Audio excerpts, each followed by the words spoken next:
Recording in progress. Well, good morning, everyone. I'll call this meeting to order. And I will confirm that we have all members of council present as well as our municipal clerk. I'll call this meeting of the municipal planning and regular council meeting together at 9:33 p.m. And we'll start off with the territorial land acknowledgement. We respectively acknowledge the township of Allen McCullum is located on the Mississauga National Indian Territory and is the traditional territory of the Mississauga National.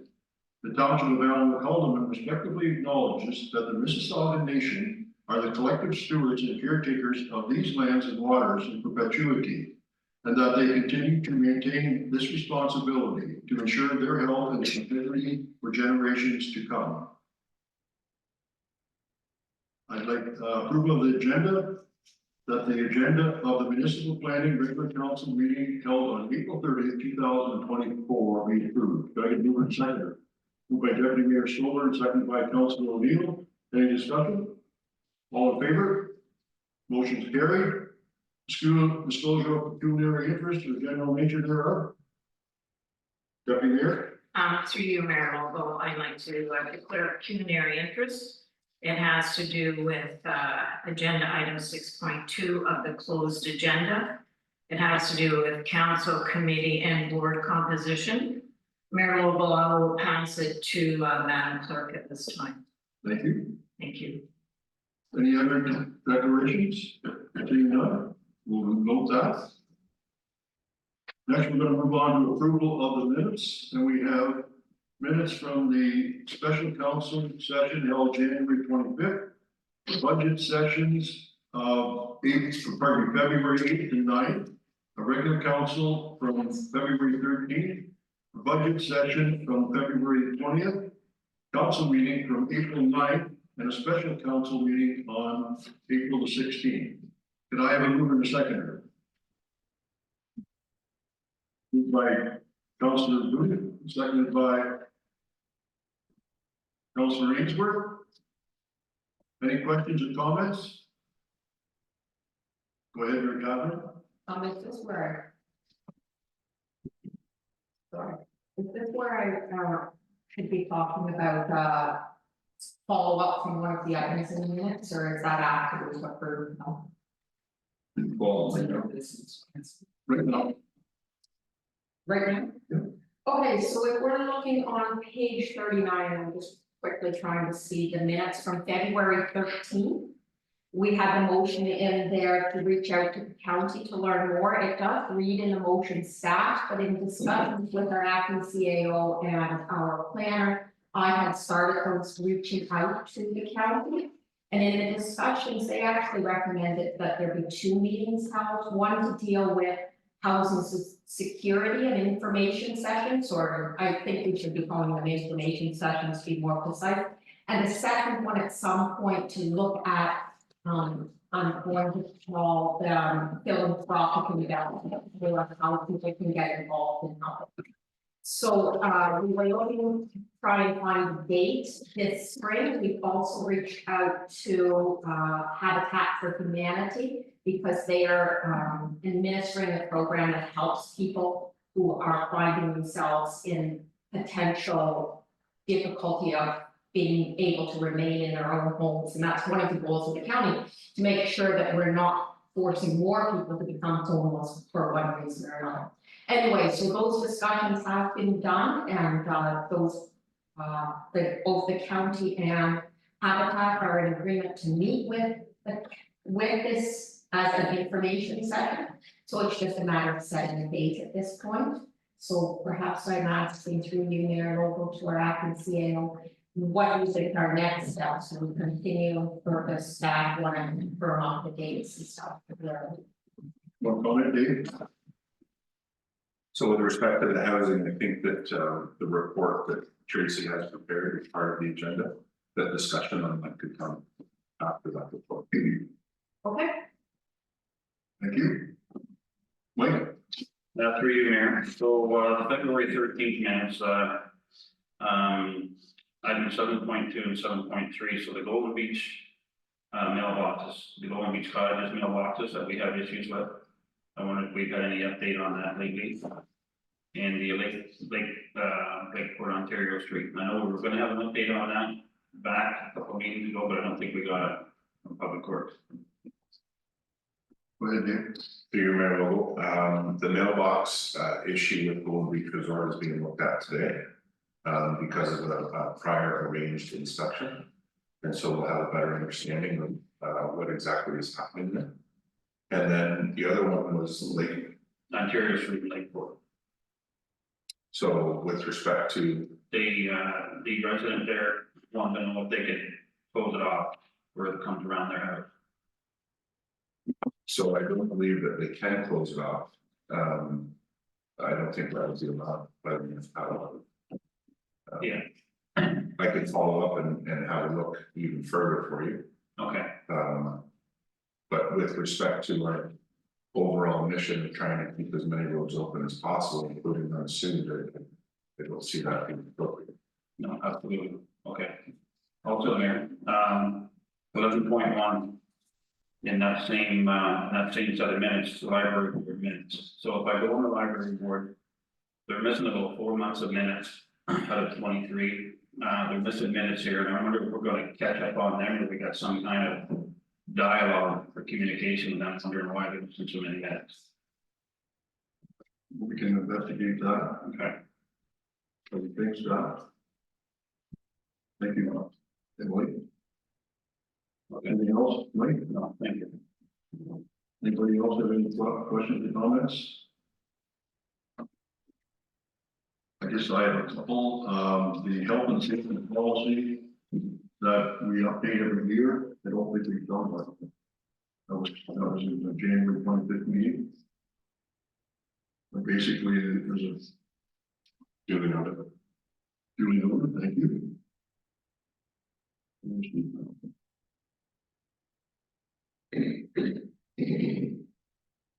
I think that's it.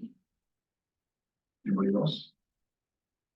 Can I get moving, well, read the motion, go ahead, Kathy. Sorry, a follow-up, the Roma, we had, it says in the minutes that the closer to home document was going to be made available through our website, and I'm not sure that it has been.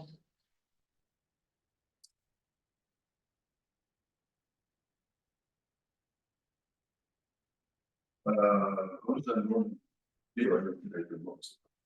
Roman conference, there's some information that's supposed to be passed on. It's item 12.16 from that same set of minutes, it says Roma filled gaps closer to home news release and background.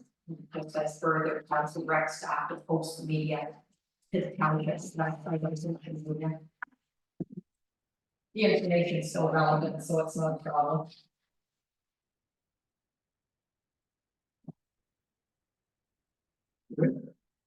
I'll read the resolution. That the minutes of the following council meetings be adopted, January 25th, 2024, February 8th, 2024, February 9th, 2024. The last two are both special budget meetings. February 13th is a regular council meeting, February 20th is a special budget meeting. April 9th is a regular council meeting, and April 16th is a special council meeting. Can I get a mover in a second? So we already had, Councillor Bruce move and Councillor Ainsworth second that. All in favor of the report, that's carried. Any business, any business arising from those minutes? Seeing none. Item 7 is delegations, I don't believe we have any delegations this morning.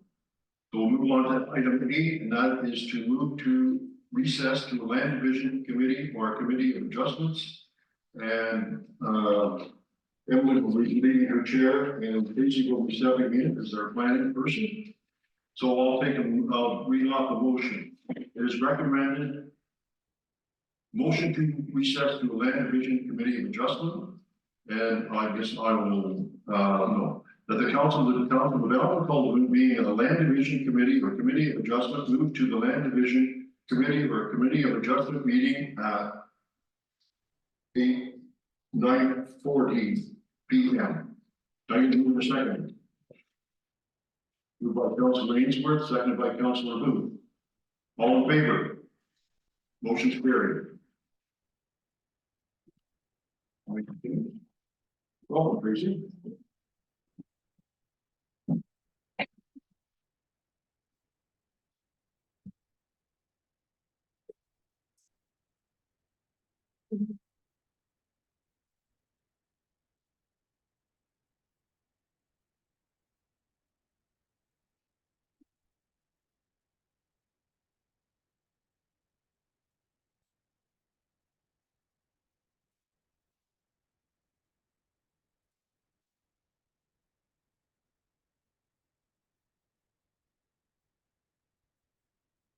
Okay, I'll call this meeting to order at 9:41 a.m. And I will confirm that we have a quorum and the presence of the secretary treasurer. Territorial land acknowledgement, we respectively acknowledge the township of Allen is located on the Mississaugan Ashanindic territory and is the traditional territory of the Mississaugan Ashanindic. The township of Allen respectively acknowledges that the Mississaugan Nation are the collective stewards and caretakers of these lands and waters in perpetuity, and that they continue to maintain the responsibility to ensure their health and the integrity for generations to come. Next, we move on to item 3, which is the agenda. That the off the resolution that the agenda of the Committee of Adjustment / the Land Division Committee held on April 30th, 2024 be approved. Mover to seconder. Moved by Councilor Ainsworth, seconded by Councilor O'Neill. All in favor? Motion's carried. Disclosure of pecuniary interest and general nature thereof. Any declarations? Seeing none, that will be noted.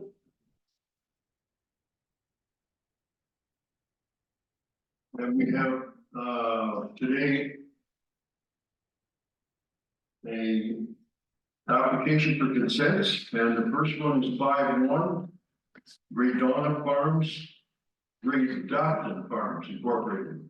And the agent is Travis Redonis, AH042024, concession A, park lot 11 and 12, geographically in Haldeman. And it's regarding adjustments of lot lines and to create an easement. Tracy, you want to take us through this? Yes, thank you.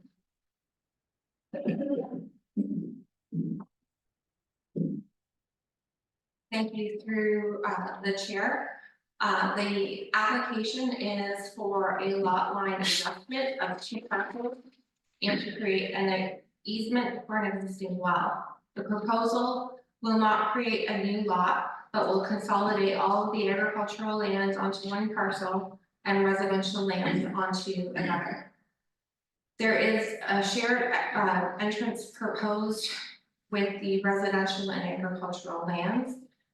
The county has asked for a road widening, and a zoning bylaw amendment will be required. The property is located at one of the parcels is located at 1719 County Road 2, located on the south side west of Fernigan. It contains a detached dwelling and farmlands. The apple farm in the village of Woodlow is located to the west. The second parcel is fronting onto Kernigan, and it directly butts this parcel at 11719 County Road 2. There are water courses on the northern and central portions of the property and wetlands located at the southern end of the property. The lands are designated agricultural with environmental protection around the water course. The proposal is technical in nature and not considered development, as the land use on the properties will remain the same. The proposal is consistent with PPS and conforms with the road plan, the county official plan, and the Alma Coleman official plan. The land are zoned rural on the property address of 11719 County Road 2, and the parcel that runs onto Kernigan is zoned agricultural, and both properties have an environmentally sensitive area around the water courses. As mentioned, the zoning bylaw amendment is required for the smaller parcel, because the frontage will be reduced to approximately 51.88 meters, and the lot area reduced to 0.38 hectares. Where the the RU zone or the rural zone requires a frontage of 60 meters and a lot area of 5 hectares.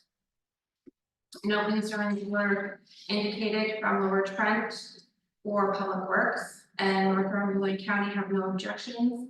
They are requiring a road widening to bring County Road 2 up to a minimum width measured at 18.25 meters from the center line to accommodate a future road widening from County Road 2. They have asked for, they had originally asked for the driveway to be located at the mutual lot line. And since the writing of the report, there have been additional discussions between the applicant, the county and staff. And the county is now able to retain the driveway in the current location. Notice was circulated to all property owners within 60 meters of the lands. No written submissions were received to date. The proposed lot line adjustment and easement for the well will not create a new lot. The agricultural lands will be combined into one of the existing lots, while the residential dwelling will remain on the other existing lot. Both lots are appropriately sized and in use.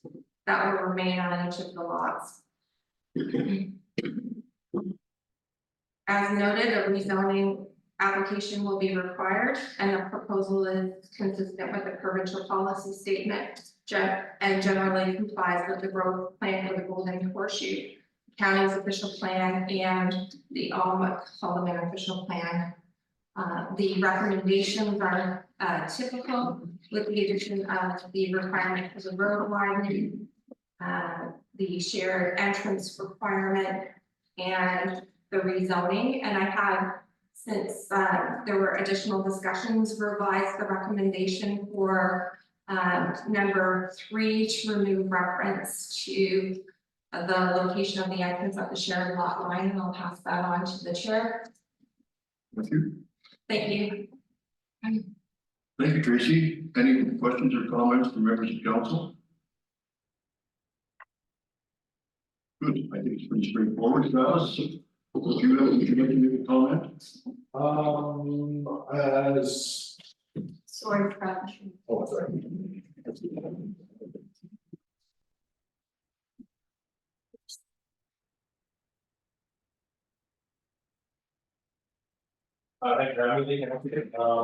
My only comment will be on the shared entrance. The county wanted to move over 30 feet to the property line, to the proposed property line. That would put it right into some trees that we would open, some nice little rows of birch. And then the second with the family days where it was, it's up to the same as it is. So that, yeah, Yeah, so everything's good. everything's good. That's good. As long as it's good. Thank you. Other members of the public, do you have any questions or comments regarding this application? Seeing none, I'll read off.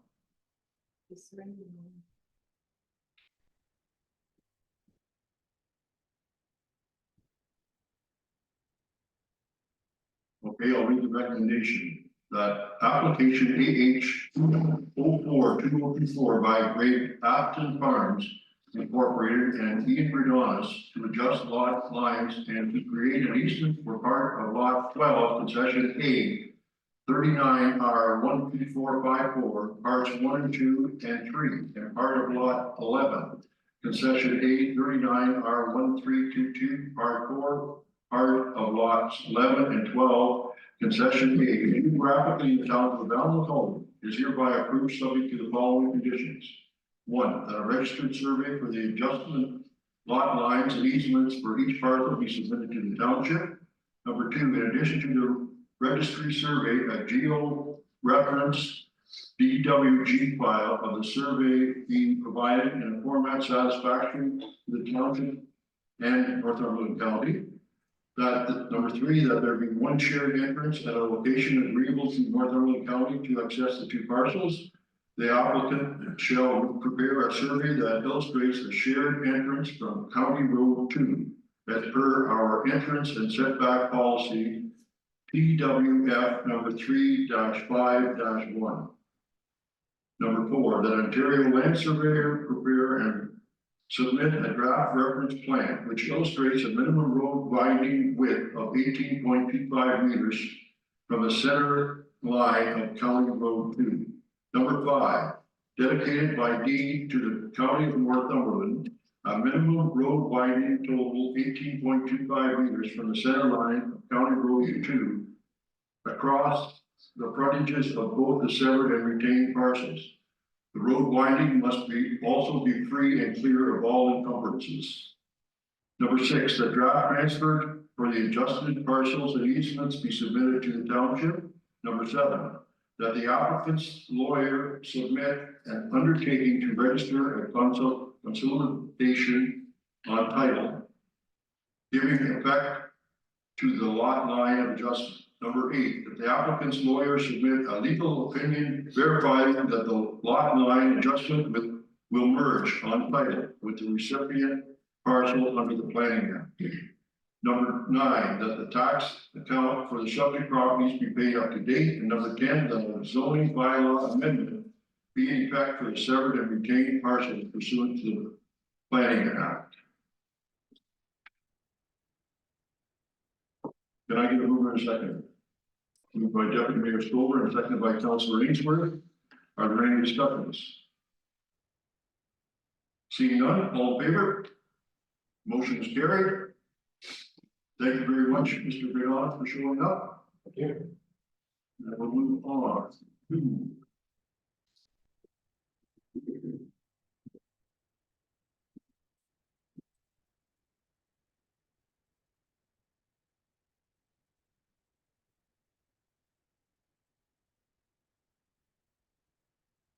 Next application is for John and Jim Williams, AH 12-2023, concession of 3 part lots 1 and 2 geographically in Alderman regarding the creation of a rural lot. Tracy, please go ahead.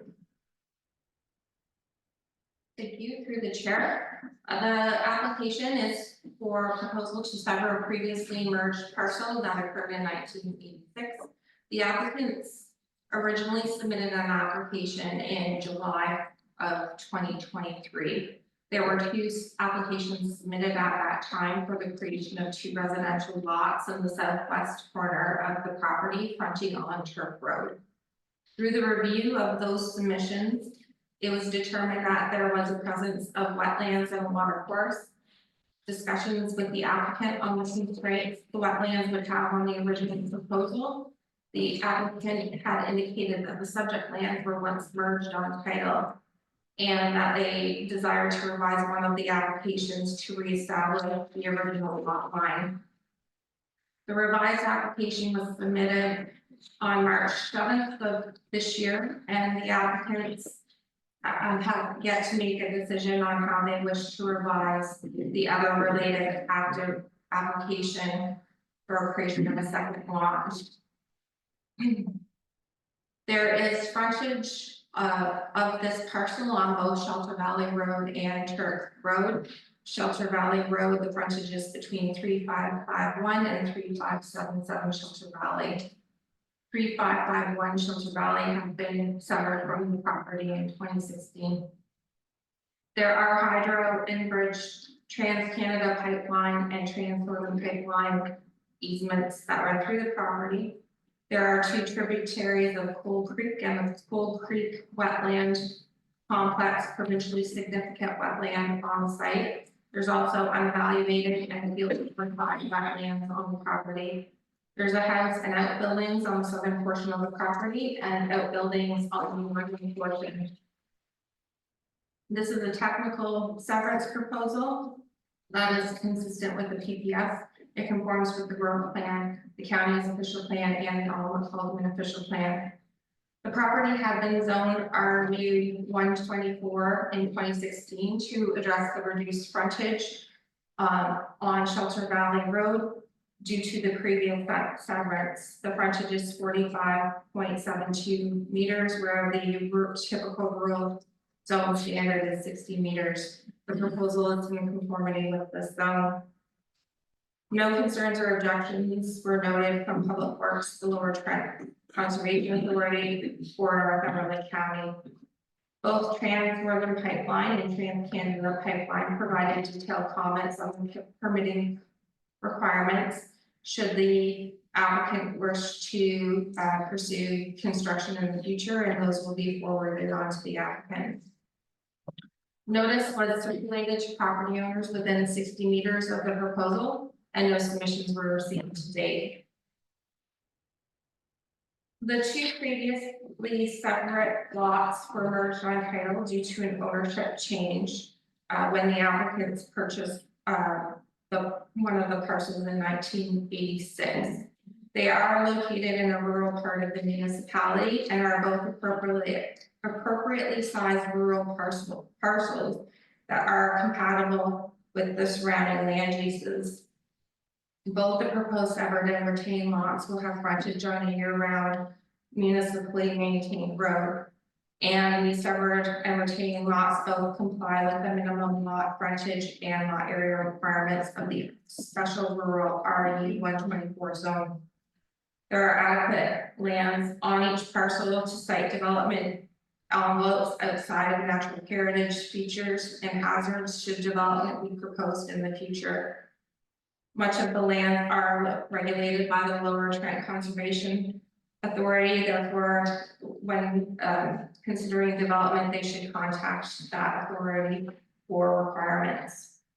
The proposal is consistent with the provincial policy statement as noted and is in compliance with the growth plan and both the county and local Alma official plans, and we are recommending approval subject to typical conditions.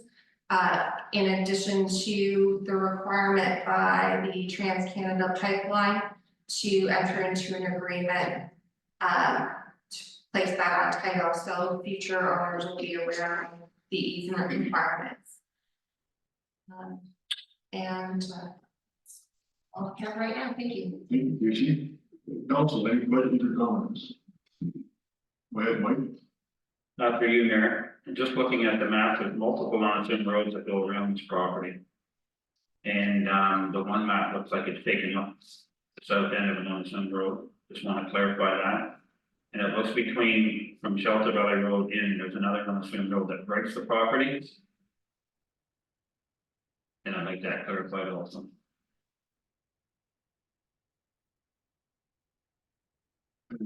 Last comment, what's there? Well, it's the two parcels coming in off Shelter Valley Road. Okay, It looks like it's broken with another sim road also. Yeah. yes, I have the same question, and I believe it's the end bridge. That is that bridge there. Because the easement for it, if you look at the diagram below, that hand drawn one, that's what it shows. Yeah, the pipeline and bridge rather than the road.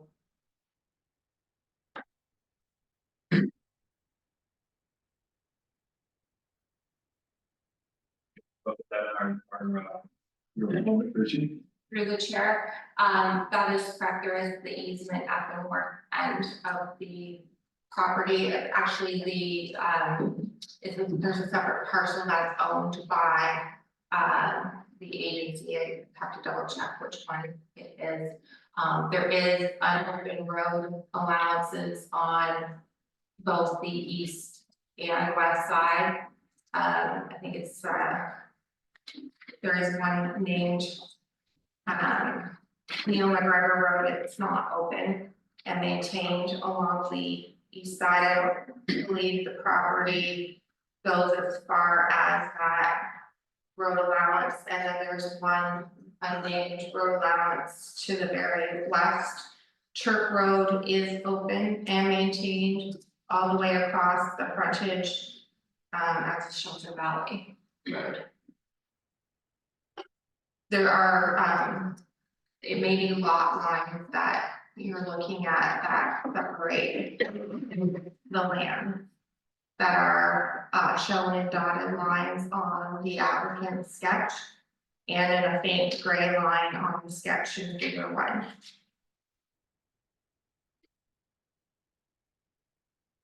So just to the west, excuse me, Mayor, so just to the west of the property. There's another unassuming road that's not marked. What that road might be at. I know the name McGregor Road is marked. But the one to the west of it doesn't have a name, Correct. but it's there, and it goes right over to Turk Road. That's correct. Yeah. But they each parcel will have frontage on an open and maintained road, being Turk and Shelter Valley. So if development were to be proposed in the future, access would have to be from one of those roads. Thank you, Tracy. Okay, thank you. Any other further questions or comments? Members of the public, is there any questions or comments regarding this application? Any from the gallery, the outside of the gallery? No. Thank you. I'll read the resolution. That it is recommended to the Land Division Committee or Committee of Adjustment enact as follows. That the applicant's lawyer submit an undertaking agreement to register an agreement required by TransCanada Pipeline on the subject property prior to registration of a reference plan. That a registered survey for the separate parcel will be submitted to the township. In addition to the registry survey, a geo-reference EWG file of the survey being provided in a format satisfactory to the township of Northumberland, and Northumberland County. That a draft transfer for the separate parcels be submitted to the township. And that the tax account for the subject property be paid up to date. Can I get a mover and a seconder? Moved by Deputy Mayor Stover. Seconded by Councilor Ainsworth. I do have one question. Tracy, you mentioned the lower trend. That's not part of the recommendations, is it? That's just a No. suggestion. It's just to make them aware. Okay. Thank you. Any further questions? All in favor? Motion's carried. Going on to other business, we have 6.1. Report 2024 PED 39 consent application AH032024 for Keith and Kathy Mott. Memo AH032024. Can you read us through that? You're the chair. At the March 26, 2024 Land Division Committee, Committee of Adjustment meeting, the committee had deferred application AH03-2024 until staff can bring back information and clarification on any previous noise studies completed in the area and for clarity from Alderville First Nation on the approval process and requirements of an archaeological assessment report. The applicant had previously received approval of an application B30-1991 for the creation of a lot at 414 Valley Road. Staff reviewed lots directly to the west of the subject property, which abut Highway 401, and determined that they were created in 1976. In terms of noise studies, section 3.22 of the official plan states that no new sensitive land uses shall be permitted in an area where it is anticipated that noise levels will exceed provincial noise guidelines unless appropriate control measures are employed to reduce noise levels to meet provincial guidelines. The policy states that studies may be required in consultation with the Ministry of the Environment, or any other agency having authority to require the preparation of noise impact study within 500 meters of the right of way of Highway 401. The proposed development is approximately 180 meters from the 401. Northumberland County is responsible to screen applications for county and provincial interests. They have indicated that the applicant abuts Highway 401 to its south, according to the Ministry of the Environment and Parks Noise Pollution Control Guidelines, NPC 300, and the county official plan. Highways are considered a transportation noise source. Policy E2.3A of the county official plan requests that the proposed sensitive land uses, for example, the creation of a new residential lot, must be mitigated from transportation noise sources through the completion of an environmental noise impact study prepared by an acoustical engineer to the satisfaction of the township. The proposed recommended mitigation measure / warning clauses should be included in future noise development agreement with the township. The Ministry of the Environment, Conservation and Parks Noise Pollution Control Guidelines, NPC 300, was published in August of 2013. That guideline replaced the following publications. I'm not going to read all of their names, but I'll go through the dates. There was publications and noise assessment criteria published in 1997, and an NPC 205 guideline published in 1995, and another NPC 232 published in 1995. Since noise guidelines did not exist prior to 1995, it's expected that lots created before that time would not have been assessed for the impacts. The purpose of noise assessment is to minimize potential conflict between proposed noise sensitive uses and sources of noise emission. And since the writing of this memo, I've been in touch with the applicant. He had provided additional addresses that he's aware of newer homes being created. I did find some lots that were created within 2008, which predated the Northumberland County official plan, which is more prescriptive with the use of shall require noise assessments, where our official plan policies state may, which isn't necessarily taken as a requirement for reviewing applications. I looked at the application and there was no record of a requirement for noise assessment in those 2008 applications. In terms of the archaeological assessment report, I reached out to Dr. Julie Caprica, the consultation coordinator for Alderville First Nation, for additional information. She indicated that applicants are to follow the criteria for evaluating archaeological potential, which I provided as an attachment. They indicated that in answering question 3, it requires confirmation from the Ministry of Citizenship and Multiculturalism. Answering questions 4 and 5 requires municipalities and proponents to engage with Alderville First Nation for that information. If the answer is yes to any of the questions from 3 to 7, an archaeologist must be retained. She indicated that many people would refer to question 8, and if the property has been disturbed, they believe they do not have to do an archaeological assessment, which she indicates is not true based on the answers to the previous questions. Question 9 requires an archaeological assessment if the property is within 300 meters of water. I should, in the report or the memo, it suggests water body, but I'll go through the criteria. I believe springs, wetlands, water courses are all features that would be considered a water body, including marshes and swamps, intermittent streams, which means water isn't constantly flowing, but there is water present at certain points of the year. She also indicated that all waterfront properties require archaeological assessments if one has not already been completed. And this kind of due diligence protects not only the property owner, but also First Nations rights.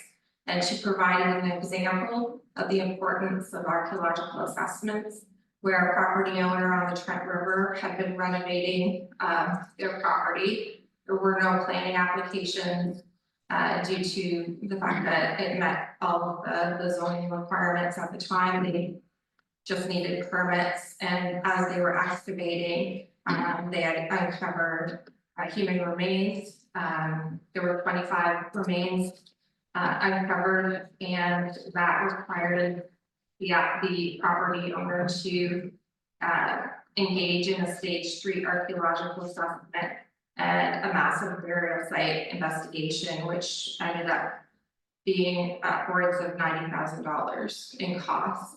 Had the property owner been in touch with a licensed archaeologist ahead of construction, the assessment may have been limited and they could have avoided uncovering the burial mound. Alderville First Nations indicated that they would like to avoid these situations in the future.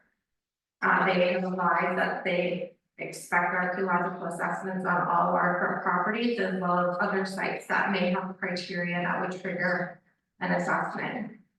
It would be a challenging situation for all the rural First Nations if their requests are ignored.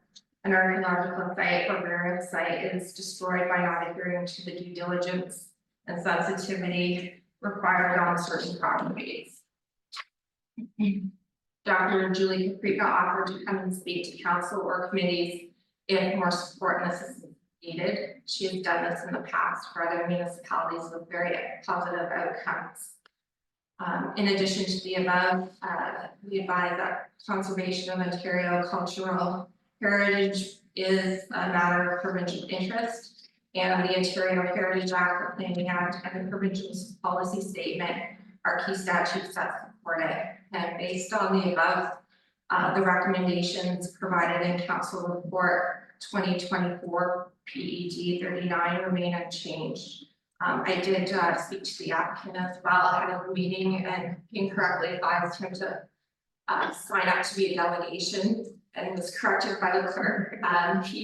He did indicate that he did have some points that he wanted to raise. He doesn't believe that the water course is that the conservation authority staff confirmed as an actual water course. He believes it is runoff from properties to the north.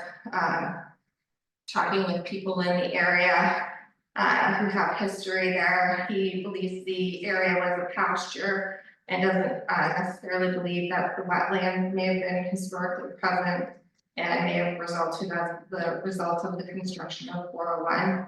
And he noted some presence of artisanal wells. So I just wanted to relay those points. And if his council did want to hear from him or through the committee, you would have to invite him to speak. Thank you. Thank you. Any questions or comments from the plan or the plans? Go ahead. To your Mayor, I'm wondering, and thank you for the description and all your work in putting this together. The one question I had, and it had to do with the housing that has gone on in that area. And I'm just wondering, the addresses that were given to you, were they for directly across the road? There were properties on Massey that were to the east and directly adjacent to the 401. I couldn't provide those. I don't have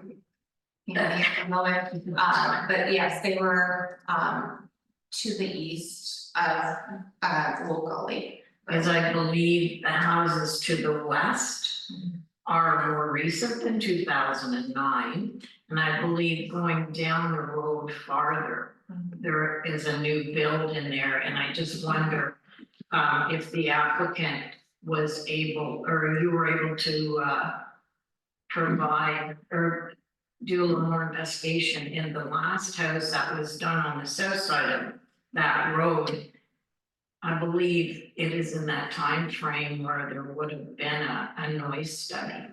So there was, sorry, through the chair, there was a property on Danforth, closer to the 401. There had been a lot line adjustment done, so it wasn't necessarily the creation of a new lot. So I would, Okay, without, there weren't detailed comments in the file to see if anyone made that determination, so I can only assume that that may have been why a noise study wasn't asked for. Coming in new and not having the history and information there, I can only go by what the policies are directing us to review at this time, and it was common practice where I had worked before that, if there was a proposal for a lot that's residential in nature next to a highway, it was an absolute yes, requirement, so that's the practice I'm familiar with. thank you, thank you. Any other, Mike? Yeah, through you, Mayor. So I have a few questions about this application.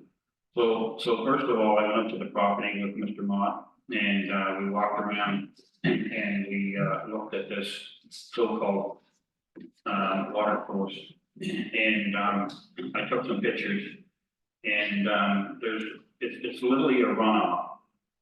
There might be a couple springs to the house north of his property that maybe in the spring that gets wet and runs down through there or heavy rain. But if you follow the creek up to the old gully road, so if you go north, up over the hill there, you go down to the bottom, it's literally just a culvert there there's no water there that's coming through there. So it literally just is a runoff. And the criteria for a creek right now with the new regulation 4124 from the Lower Trent Conservation that they got that new act, this doesn't qualify for a creek or any kind of a runoff. And then to say that it's contributory to Shelter Valley Creek and Farmhouse Creek, not a chance. Farmhouse Creek is probably 2 kilometers to the east and Shelter Valley is probably 4 to 5 kilometers to the east. It would have to go through the 401 and then head east through a bunch of farmland to get to the creek. This might get to the creek that goes down through Jane Arthur Road. And but literally it comes off Mr. Mott's property and start to head west on the 401. If it runs anything. So I think some of this criteria that got to Waterville First Nation in this report probably, sparked them to ask for the archaeological assessment. And so with that misinformation, maybe from Lower Trent or even saying that it's creek, probably should be reevaluated to see if that's why the archaeological study was asked for. So I don't agree with that. And the sound thing, I downloaded an app here on my phone for for decibels, and I stood in Mr. Mott's lane, it was 48 decibels, just standing there quiet. And I had Deputy Mayor Silver with me at the time, so she could just explain some things with her. So right now, with me talking, I'm about 70 to 80 decibels. The cars going down are louder than the cars going down 401. So again, I don't agree with the noise study. I think, so this whole thing with the archaeological study too, is I've taken it to David Pacino's office. Although we don't have a confirmed answer to about why this stuff being asked for, it's not a provincial mandate. And my whole concern is that when someone comes for a service, it's probably minimum gonna cost them $15,000 before they can put a sign in front of their house or a sign in front of their lot. So I'm concerned about the extra amount of money that residents are spending to complete these things. And also every time I go to David Pacini's office and talk about provincial policy, this council has the power to make the final decision.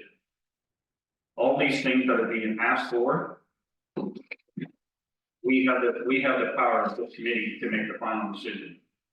And the understanding that those people work for us, we didn't work for them. You're getting off the point. Well, I'm not, because Yes, you are. You're getting off the point.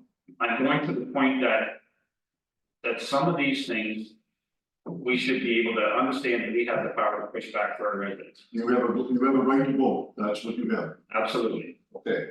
And so in consideration of those 3 or 4 things that I brought up, I just don't agree with the sound study and the archaeological study. Thank you. Any other comments? Go ahead, Councilor Booth. Yes, just maybe some clarification through you, your worship, to Tracy. In the original report, Tracy, did Lower Trent go on the property and they gave their evaluation of that so-called creek? That's correct through the chair, and to clarify, that information wasn't provided to Alderville through the circulation of the application. All of the agencies are simply provided with a copy of the application form and a cover letter, so they're not privy to what the other agencies have commented on. That's included in the staff report. So that wasn't provided to the Lower Trent comments were not provided to Alderville. They would have provided their comments based on the information that they have. Because I can see what Councillor Ainsworth is saying, because I've been on the property too in the past, but I'm no expert, but I guess what we do have to rely on, Councillor Ainsworth, is that if we have other agencies that have the expertise that are coming in and looking at it and say to us that it is, far be it from me to be the one, far be it from me to be the one to say that it's not a creek or it is or whatever. I don't believe it is either, but I'm not an expert, right? I see nothing down there during the year other than when you get the winter, the melt off. As it comes to the archaeological thing, whether you agree on it, Councillor Ainsworth, or not, I don't think we have to do our due diligence as a council. And I don't want to be in a situation with the example there that we give the go ahead and then God forbid something happen and they dig up some bones or something like that, and then we're into a big schmozzle. So it sounds to me, and our CEO said it before in the last meeting a couple of times to remind us of the right of Alderville, right? And I don't think I'm willing to vote against something like that if they're asking for that. I don't know how much it costs.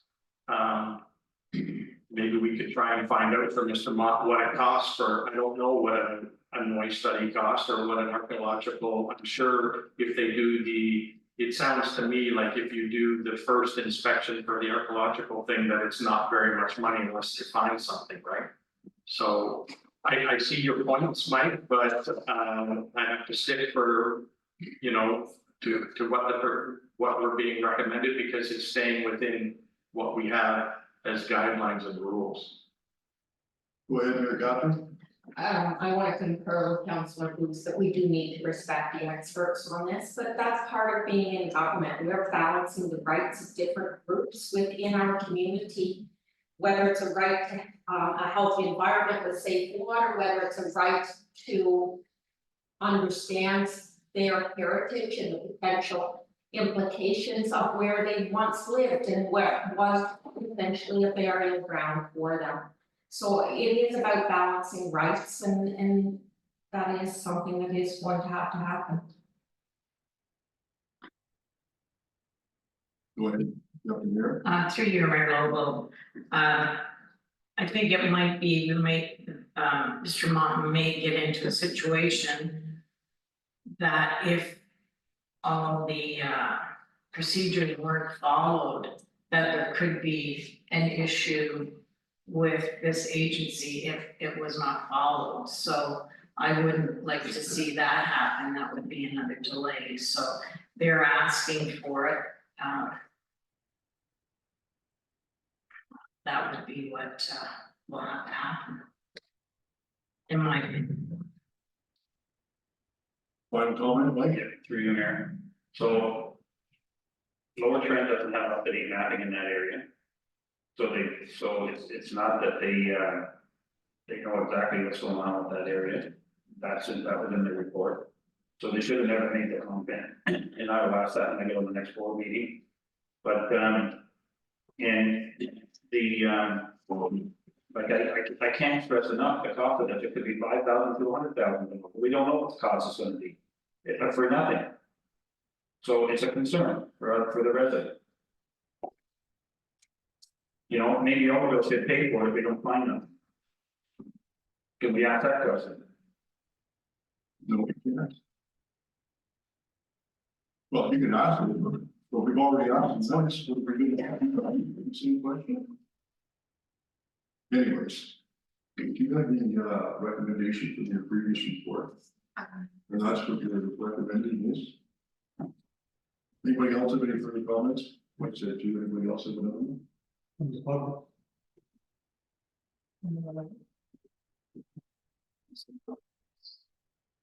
I don't speak, this is not a public meeting unless council direction to. Go ahead. I'd like to make a, sorry, through you, your worship, make a motion to allow Mr. Mott to make a comment. Until agrees. Second that. Moved by Councilor Booth and seconded by Councilor Ainsworth. We allow Mr. Mott to have the speak. Any questions? All in favor? Motion's carried. Go ahead.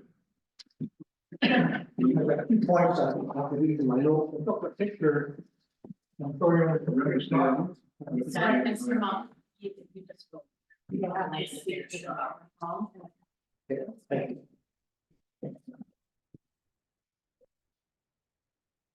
I can speak from my notes, I don't want to repeat anything else said, but this is what I wrote. Tracy, thank you for coming to my property when the 10,000 people came, the 2 days, and we walked the property and we observed. And anyways, what was said between, I have no idea, but I asked them to go across the road where the drainage ditch comes into ours, and they were reluctant to go past the driveway because I guess we didn't have permission or whatever. So I asked them at that time, would you go north and Old Gully Road and have a look and see where this drainage ditch starts and what's on the other side of the culvert. I had no idea if they went there and looked at that. This drainage is, like Mike said, it flows with the snow melt. It's on a real heavy rainfall, and all other times of the day, it's dry. Now, they're calling this drainage ditch part of the Shelter Valley water system or whatever. Now, with that criteria, that's saying that you need to do an archaeological study under that criteria because it's called Shelter Valley Free system. Now, it's not, it's a drainage ditch. Now, if we take away the Shelter Valley name on it, it's a drainage ditch, so there's no need for an archaeological study. Now, as far as the wetlands go, I've lived in this township for 38 years, and most people live here most of their lives. But I have a real good neighbor next door, Rudy Meany. He knows the history of this place better than anything. He told me about the cheese factory at the top of Old Gully Hill. Now, it was built there because of the spring and the well that is there, because it's like a good water source, and it was a good quality water. But after that, it was there, a house was built 108 in Nazi, and that 108 now supplies water for 108 Nazi and the house to the east. Now, right now, all year round, there's a runoff from that artesian well that goes down to Massey, crosses into Gully, and then crosses over on the right side of the property. Now, also, Rudy tells me that my property at one time was a summer grazing for a local farmer. There was a spring on that property that the water was housed with. Now, that well, or that spring now is an artesian well on my neighbor's property that I separated out right previously. Now, that artesian well flows onto my property also. Now, since 401 was built, we have wetlands, but before that, it was a pasture. The 2 wells went into the ditches on Gully Road and flowed down the way before the 401 was built. But right now, 401 blocks and waters. In the pictures I sent out to you guys is a grade, on a grade on the south of my property on the 401, but it only takes away surface water because of the height of it. So the 401 knew there was water issue there, but they only went so far to take it away. So again, historically, that property line was a pasture. it wasn't a traditional water way, it wasn't a traditional way, it was a path. That's all I have to say, thank you. I appreciate your talk, I think that can last one. thank you for letting me talk. Oh, okay, yeah, you're welcome. Any other further comments from council?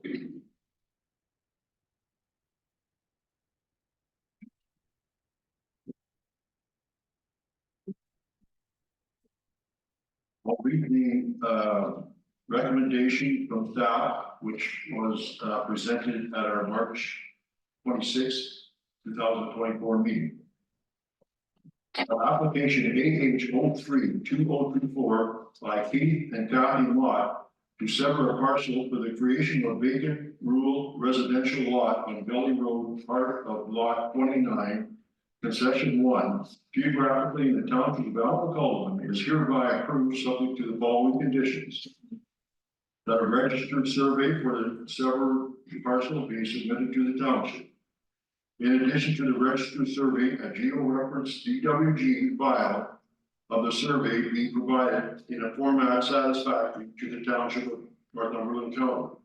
That a draft transfer for severed parcel be submitted to the township. That the tax account for the subject property be paid up to date. That the 12,043.61 development charge for the severed lot be paid to the township of Alma. That the $1,500 cash in lieu of parkland fee be paid for the severed lot to the township of Alma. That a zoning bylaw amendment be in effect for the severed and retained parcels pursuant to the Planning Act. That an archaeological site assessment be prepared by a qualified professional, e.g. archaeologist, and submitted for review. The applicant must provide acknowledgement of acceptance to this assessment from the Ministry of Citizenship and Multiculturalism. That the applicant submit an environmental noise study to the satisfaction of the town of Alma. And if deemed necessary, the owner shall enter into a development agreement with the town of Alma to ensure that the recommendations of the environmental noise impact study are implemented to the satisfaction of the township of Alma. Could I get a mover and a second? Moved by Councillor Booth. Second by Councillor Ainsworth. Any discussion? Yes, go Hey, ahead. Mayor, I want to be noted that I'm okay with the severance, but I'm not okay with the noise in the archaeological study. Okay. Any other comments? Seeing none, all in favor of it as written? Opposed? Motion carried. Congratulations. We're moving on.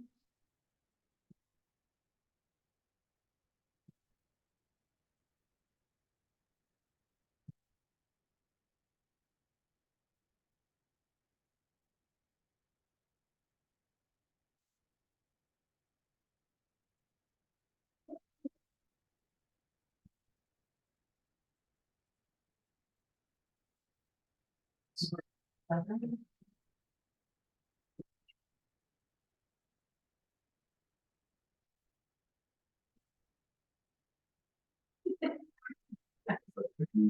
was actually in favor. Yeah. I wasn't favor. So, do what we can do. No, it doesn't matter. Huh? Well, I, all in favor of everybody else voting in favor except myself, and I should have been in favor. But the vote is lost on.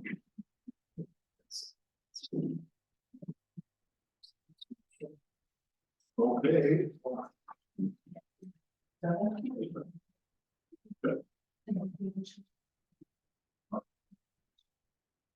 Yeah. Okay, motion to adjourn. This is recommended the council of the township of Alma, Land Division Committee of the Corporation of the Township of Alma, enact as follows. That the Committee of Adjustment, Land Division Committee Meeting held on April 30th, 2024, be adjourned at 10:36 here, 10:36. All in favor? Motion's carried. We didn't get a mover in second. Sorry, there was no mover in second. I'm not gonna vote. Okay, thank you. Moved by Deputy Mayor Stover and seconded by Councillor Booth. All in favor? Motion carried. I'd like to add one thing. We had a request to take a 5-minute break. And so I can move it aside for that.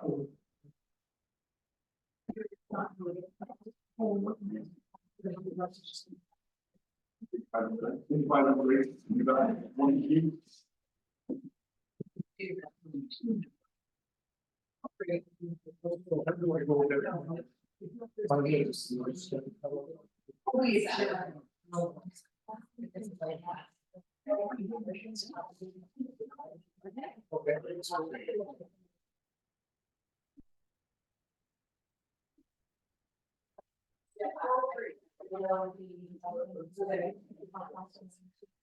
Yes.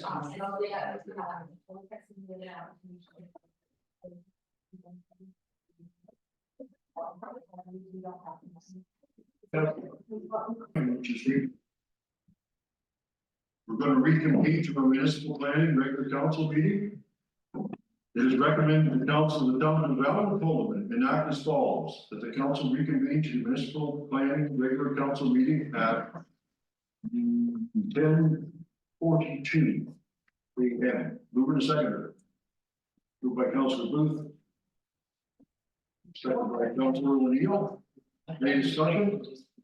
All in favor? Motion carried.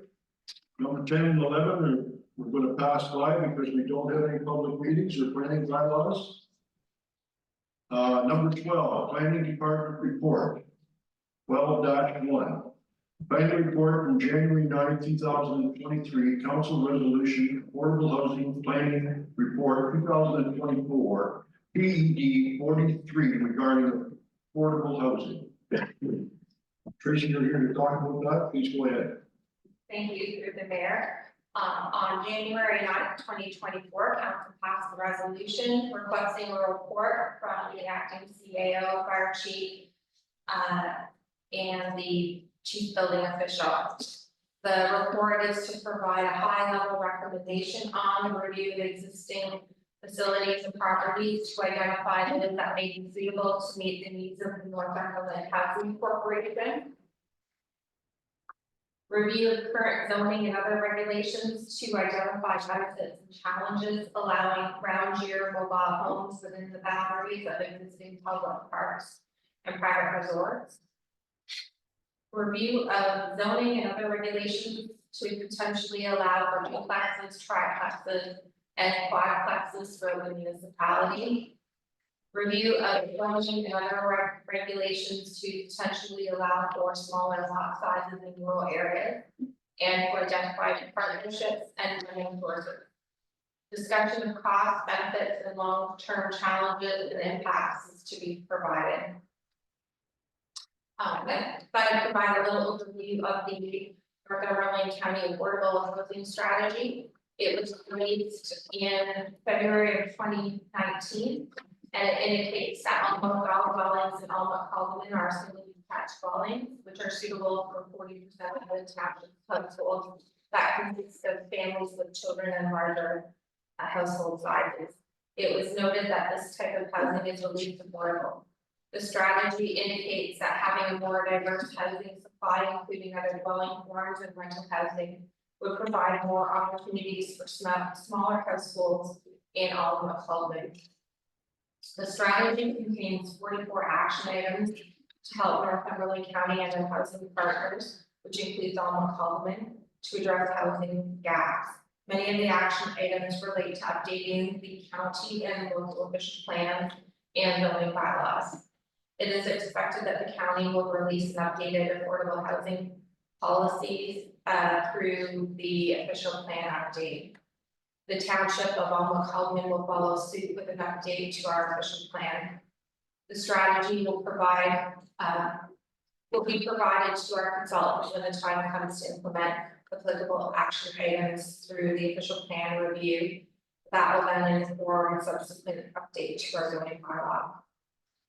In terms of accomplishments to date, the strategy was released prior to the zoning bylaw 2019 being finalized in November 2019. It should be noted that that zoning bylaw includes the opportunity for other forms of housing, secondary dwelling units. This form of housing is permitted in the overview rural, agricultural, A, rural residential, RR, hamlet residential, HR, shoreline residential, FR, and the Oak Ridges Mooring countryside zones. Today, we have received 16 permits for secondary dwellings which have been issued. The development charges bylaw 47/2023 that was approved by council on May 2nd, 2023 exempt secondary dwelling units from the payment of development charges. Nonprofit housing developments and affordable rental residential units, not rental, affordable residential units are also exempt from development charges. And in the attachment, there is a table that includes discussion on next steps and cost, benefits and challenges on each item that council had asked us to look into. The acting CAO and the chief building official and myself met to work on the table. The first item was to review of existing facilities and properties to identify those that might be suitable to meet the needs of the Northumberland Housing Corporation.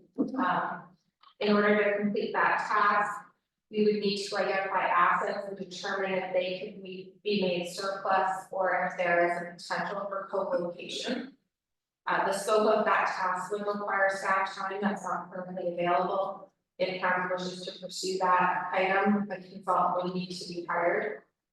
Staff time would be required to prepare a request for proposal, and details on time and financial costs would be identified through that work. If land were identified as surplus, there would be costs associated with selling property. The benefit would be implementation of the housing strategy and the potential to facilitate rural housing in the community. Challenges would be the loss of municipal property for other uses and staff time to dedicate to their review. The second item is the review of the zoning and other regulations to identify benefits and challenges for allowing year-round mobile homes within the boundaries of existing public parks and private resorts. Analysis, in order to do this, an analysis of current provincial policy documents, including the PPS, the Oak Ridges Mooring Conservation Plan, and the Growth Plan, and the county official plan and our official plan will need to be done to determine if the policies will enable zoning bylaw amendments. It is expected that private resorts have been permitted due to policies that are geared to towards recreational use rather than permitted residential use. For next steps and costs, the scope would require staff time that's not currently available. The task may be accommodated through the comprehensive review of the official plan and zoning bylaw update. If existing private resorts were not designed with private servicing capacity and structural design for year-round use, upgrades may need to be required. In terms of benefits, it would provide for development within existing space and avoid the use of rural lands. It acknowledges the reality that many people are living in seasonal trailers, and they consider those their primary residence. It would provide a safe and legal path forward, and would provide entry level and downsizing housing options for year-round use. Upgrades, as noted, may need to be required.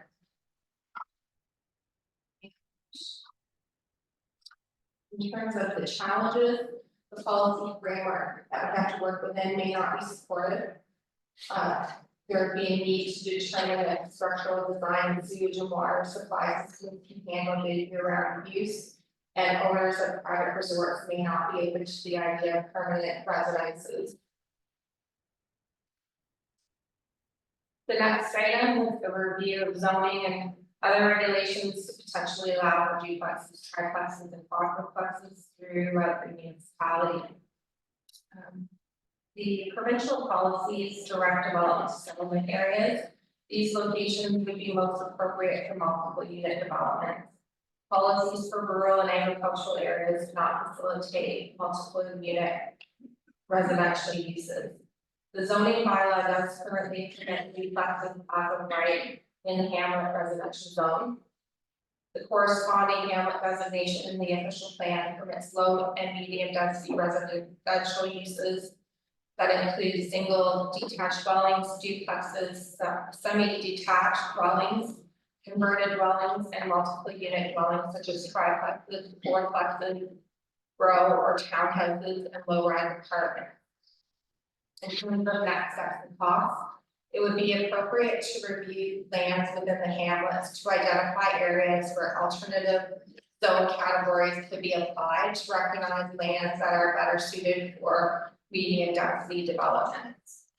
This task may be accommodated through future updates to the zoning bylaw. It's expected that work on an updated zoning bylaw will be performed by a consultant. As developers approach the township with ideas for future development proposals, we can encourage consideration for design and layout that may facilitate medium density development. If a subdivision is proposed, zoning can be addressed through related zoning bylaw amendment.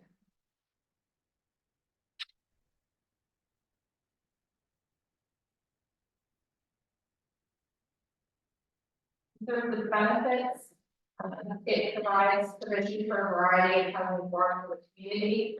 It provides entry level and downside and housing options, supports intensification and provides permissions for underutilized lands. In terms of challenges, it will take time to prepare. Landowners may not wish to develop medium density developments, and increased developments may require larger lot sizes to accommodate private sanitary sewer services.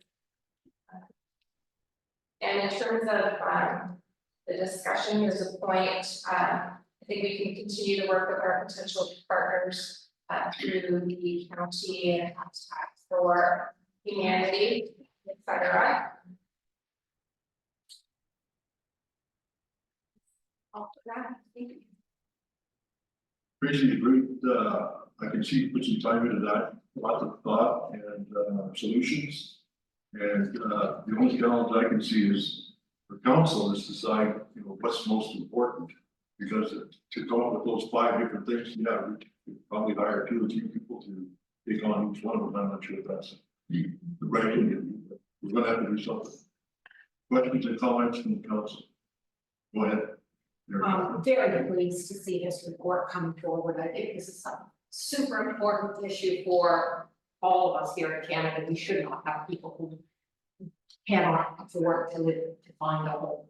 So great to see us having this discussion. I am going to express a little bit of my frustration. I've been at planning meetings now for 18 months, and the entire system is designed that someone comes in and they request something. But that's not helpful because the people who are living in these year-round trailers that are currently illegal are hardly coming in here and making a request. And that's how our planning departments are set up, is to respond to these requests that come in. So I'm hopefully bringing forward some of these requests in my role as a counselor to say, yes, we need to have time for this. Some of those people who are living in those seasonal trailers have been living there for many years. It really stood out in my mind when I talked to one of the people living at Golden Beach in those ones that are designated for 10 months. And she's like, I have been living here for over 20 years. That's a long time. That is her primary residence. She didn't understand why she can't get mail, but I don't understand why that cannot be called her primary residence. And the rules that were made a long time ago when we didn't have a housing shortage probably don't apply, and we should be helping. that's my little rant about the moral dilemma that I see in how our systems are structured. Yeah, and I want to reiterate about those neighbors who've been living there, that is their primary residence. That would be akin to us bringing in a rule saying, well, you can only live in your house for 10 months, go find somewhere to live for the other 2 months. And I know when I was working at the library, some of the people who were living and using our resources were leaving from those trailers and using the emergency housing within Toronto. So once that housing opened in Toronto, that's where they lived. And then they were in limbo for a period where technically they weren't allowed in the park where they were living for 8 months of the year. Am I gonna run out of time? Could I move that some little more time here, Lil? Yes, you'll have, let everybody else to crack that going on too. Anybody else have any comments? Go ahead. To you, Mayor Lobo, I concur a lot with what. I concur a lot with what Councillor O'Neill has said, and in the last week or so, as I've been driving around, I've seen the smaller houses. But beside them are these big monster houses. And I know at one point, you had to have a house in age that was 1,200 square feet. I'm not sure if I can ask Tracy and put her on the spot. Tracy, have we lowered our square footage of what somebody would be able to build at this point?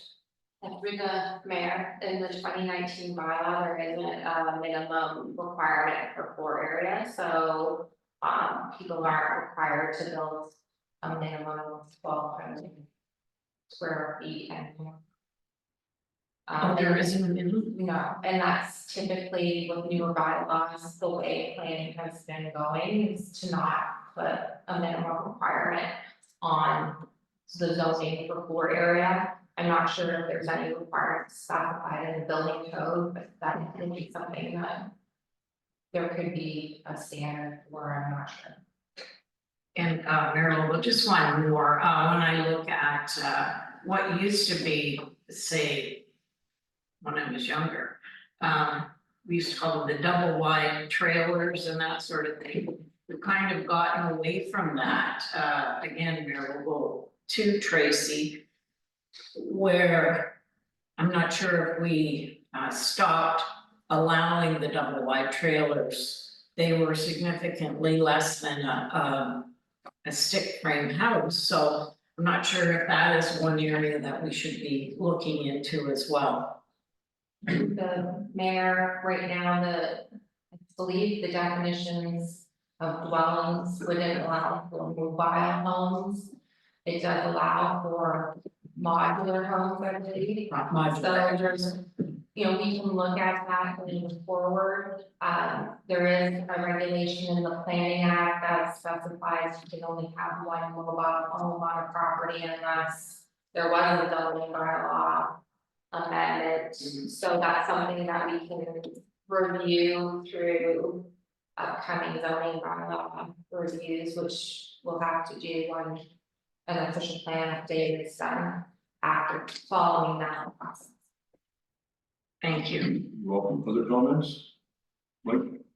Do you, Mayor? Yeah, I just think it's, there's gonna be more legislation coming down just to help us out with all this stuff, and I know that as far as the province goes, there's so much red tape, and I think getting into all this right from Bill 23 to 97, they're just finding that it's all these roadblocks for municipalities to get some homes built. So we're probably gonna see some more stuff coming in. Go ahead, Rick Catherine. I just wanna, of course, do next steps from where we are here, so I know that our planner does meet with the other planners and there's Northumberland County's planning team periodically. So, that is an opportunity for us as councillors to have a voice where we can collaborate with our neighbors on some of these issues. Similarly with the Homeless and Housing Task Force. It's an opportunity for us politicians to share what's working in some of our neighboring municipalities, because I think to your point, Deputy Mayor Stover, there are other municipalities allowing some of the things that you were identifying there, so, you know, that's something we can ask of one another, so there can be sharing if that's the direction council wants to send us to. And the last is a kind of question. When we sold the property down by Milwaukee there, at that time, there was reference to a somewhat completed land, knowing what we had, but then that never did get completed. So does anyone there local or know where that is? For your memory, so I do have that list, and you're referring to all of the land that the township currently owns that could be liquidated, is that correct? I believe that's what I'm referring to. I never saw it. I just heard it verbally. I'm referring to. So I have that on my desk, and it requires a fair bit of study to gather all of the information. To bring forward. We have our money set aside for the official plan, but it behooves us to be ready to know what we're asking of the person that we hire. So I think it's a good decision to just. Tracy, of those five, is there something that you think we should be working on, or we can start on? I know the official plans are holding it back, but is there anything that you see that we could be working on? Well, through the mayor, finding time to do work outside of just dealing with applications that are constantly coming in is hard to find. I think knowing, you know, from the priorities that council is highlighting will help us to formulate the terms of reference for that official plan review. And I think as we as more and more comes forward from the county, and I expect with Bill 185 just being released last month in a short commenting timeframe, hopefully the province will move forward with the proposed changes in short order. That will help the county to move on, and then we'll follow suit because time is very precious here to put effort into doing work ahead of knowing what's coming. I personally don't want to have to do some work and then have to redo the work when I find out there's changes that could come forward. So I think in a practical, time efficient manner, find out what the ultimate policies will look like from the province and then from the county to then do our work. Because there is no time for redoing work here. Thank you. That's true for any place. In the planning portion, go ahead, Dave. Through your mayor, well, Tracy, one of the things that we did speak about is the campground bylaw is in need of updating. And that was something that is going to be looked at this year by the bylaw department in conjunction with planning. So that to answer the question of what are staff doing or what can we do, I know that we definitely need to look at that bylaw. To the point that there are some modular homes or trailers being used all year round, and we do need to do. Cool. If I could ask, modular homes and that, can they be part of a secondary dwelling? Yeah, so through the mayor, we have spoken to one family who's looking at putting in a modular home, which is different from a mobile home. And our review of the definitions, CDL and I are looking at the definitions of the modular home seem to fit. Mobile homes did not. So I think there's probably opportunity to look at looking at permissions in going forward. I think in the past, with the history of zoning, the fact that there's an actual section in the planning act, I'm wondering where that came about, was it, you know, more of a status concern over a housing form concern, so, yeah, I think, people need housing and we'll have to look at affordable ways to provide for that. Thank you. Any other further questions? I'll read the resolution.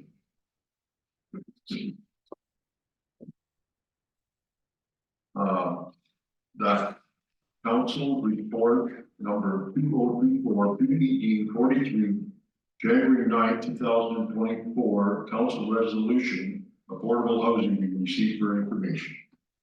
Mover and seconder, moved by Councillor O'Neill, seconded by Councillor Ainsworth. Further discussion? This isn't really my fault, this one, Mary. I was asked to save the discussion about, the information section to now, so I'm just bringing that back. Okay. All in favor? Motion's carried. Sorry, Mary, Yes, direction for the information section. received. That's what, Your plan. right. So, Councillor O'Neill, we did have a motion on the floor that needed to be taken care of first. Okay. But in relation to the subject, if you wanted to put it forward, you could do so. So following back then to the motion that was passed on February 13th, that, do you want to read staff or myself working with staff? How would you like that to be? That's up to council. So we're kind of moving your level. So the role of council is to be in a governance person, in a governance seat. So anything that would be in terms of an operational matter, it would be the direction of staff. Okay, so it's an information session and an operational matter. Information is good for, I don't think that's operational. So through Mayor, it would depend on what you're looking for from an informational session. Are you looking for a session to be hosted for the general public, or are you asking for a delegation to come to council with more information? No, the first one, General. general public. Then in that case, that's an operational matter. Okay. So then I'll make a motion that staff receives to do an informational session this or before the summer, regarding, right term, housing. Well, avoid precarious housing, I forget what the terminology is that the county uses for that. But anyway, involving our planner, Habitat for Humanity and Bill Smith from the county on what his role is. And potentially other service providers. What do you, go ahead, Dave. So, to you, Mayor, just for clarity. So this is to bring subject matter experts to the forefront of the public as an information session. So Correct. you're not really looking for a ton of work, you're just looking for them to be available to answer questions to the public. Correct. Thank you.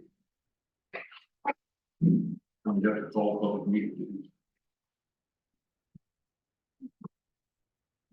As it would just be a general information session, it would be a meeting in council, so it would just be advertised, no different than any other recreational activity or public event that we host for the general.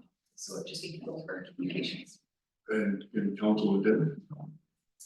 So council could attend certainly as members, yeah, but it's just their incapacity as a member of the public to hear the information presented by. Not to Sit make. back. Like everybody else. Okay. Correct. I just, would, through your memorable, would this be, a delegation? I'm just not sure. Or would it be part of a regular council meeting? I'm not sure really the. Well, that's suggesting is not part of it. Go ahead. So my understanding of the, proposed motion is that it would be, just general public information. So So we're going to host a seminar on cybersecurity and protections procedures. It's just, that's how I'm proceeding this. Through your level. I guess my concern is, it'd be nice if we had a priority list. We've got lots of things going on in our township right now, and we fit in our priorities. And, but I wouldn't wanna see it, I mean, I know it needs to be done, I just don't know if in the next, 6 months we have that time. I don't know what it would take to set all this up. So here, can I just get a second or motion first and then discussion? Seconded by Councilor Booth. Go ahead, Mike. Yeah, so, just that's my thoughts, and, not to say that it shouldn't be done, I'm just wondering about time constraints with staff, as much as we are. My understanding, I could be all wet on that, but my understanding is that when you call up Habitat, the county and whoever else, say here's the floor, you wanna come, you're welcome, you'll be able to ask questions, but staff is not going to get involved in a lot of preparation. Yeah, maybe we should have set a guideline to work, see, it doesn't go in the weeds. So I do think that it's pretty clear what is being asked, and it's to have subject matter experts at the public meeting, so that if people have questions, they can ask. It's a bit of FaceTime with these people, and that is really the intent of that. Am I understanding that correctly? Yeah, so I think that would be good. And there have been discussions already, so it's just a matter of picking the date and then policy. So from here, there's not very much stuff. There would, other than maybe just hosting up the event. Yeah, that's it. Further discussion? All in favor? Motion carried. Next, we're going to move on to sole source UV fail-safe system for community centers. Go ahead, Dave. Thank you, Mayor. Through your Mayor. This report is presented to council. It comes from Lucy, the company that's responsible for looking after our water systems here in the township. And Lakeland Local Trade is a preferred supplier of theirs. And so I present this to council and this is for the UV fail-safe systems in community centers of the township, which there are 4. We discussed this last month, brought it forward in our coordinators meeting, which you would see that in those minutes. And this is the scale. Comments? Go ahead, Fred. Just through your worship, and maybe to either Dave or maybe even the treasurer, it doesn't say here though where we're getting the money from, what account are we taking out of, or is it coming out of reserves, or? Maybe Nicole, you could.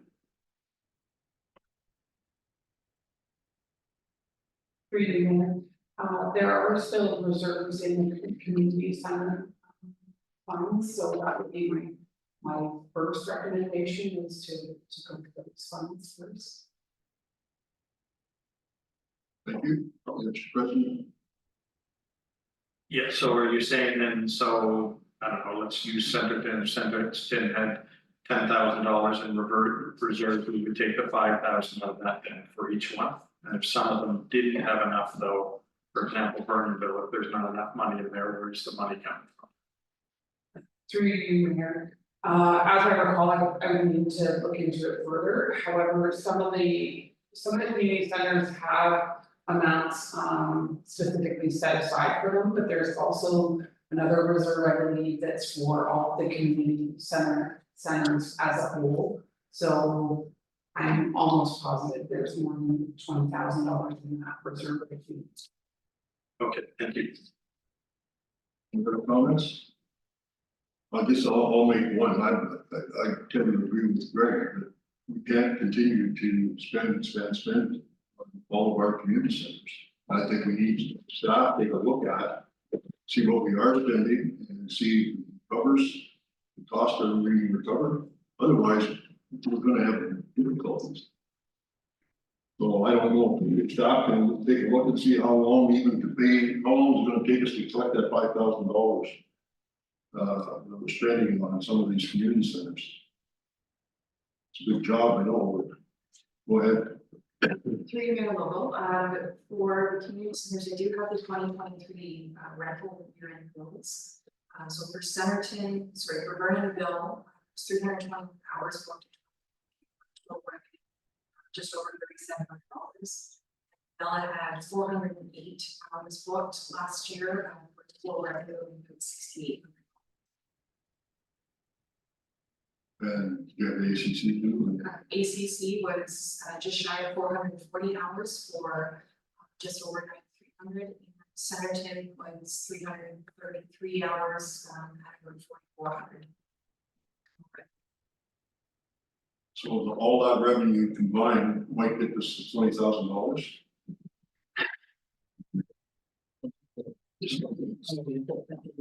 To your memory, then you've got the upgrading. Well, I know. Yeah. But I guess my point is that's not gonna pay for the water, let alone, I assume we still have to do tests every month.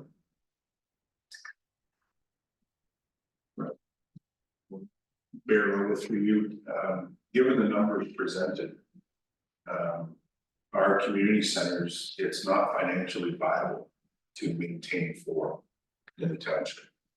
And as your acting CAO, I would highly recommend that council look at the potential of a motion to direct staff.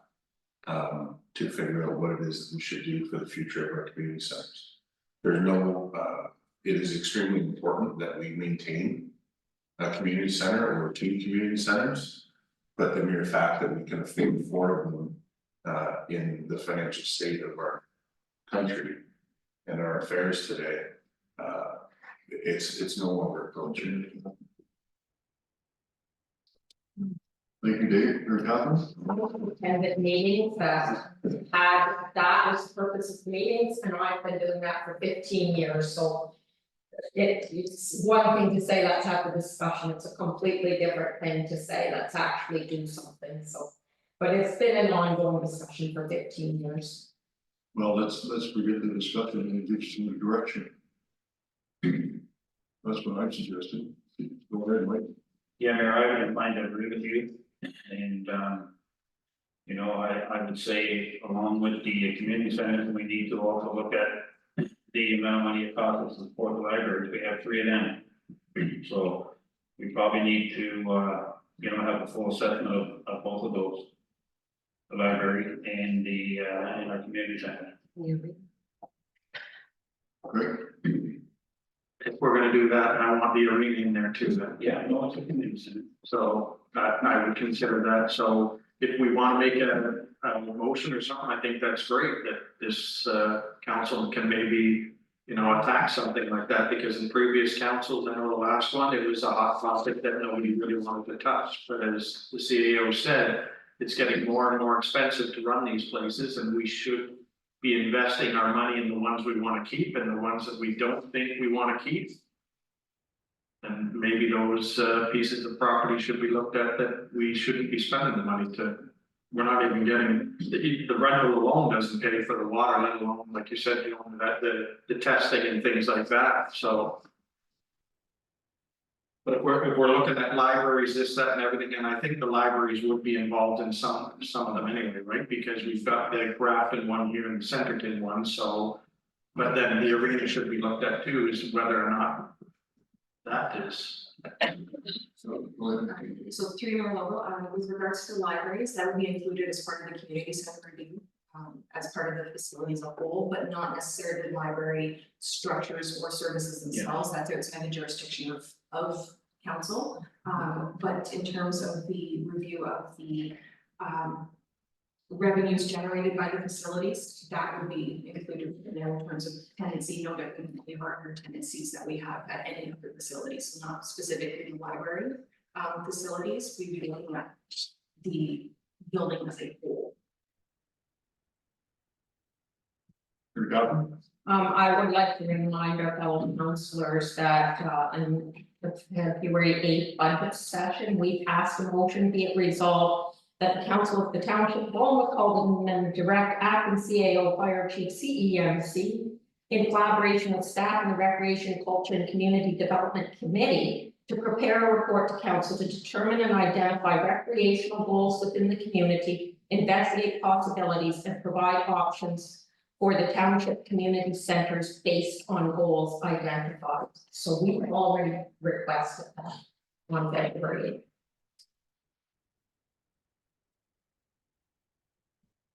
You want to say? Okay, so was that clear enough direction? Not that. So with specific to this conversation, that is a lot broader of a report because you're including recreational requirements. Specifically, what I referenced here today was the ability or the need to maintain 4 community centers. And then that moved into include the arena, and then that moved into include the library. I would recommend that you keep it simple and you break it down. Part of the other thing that will come into this is our strategic plan on where we're headed for the future. And it may be included in all of that. So.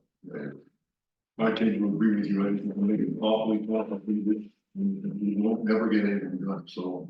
If we could move on to something and get started, then we will eventually get to the whole show. Your copy?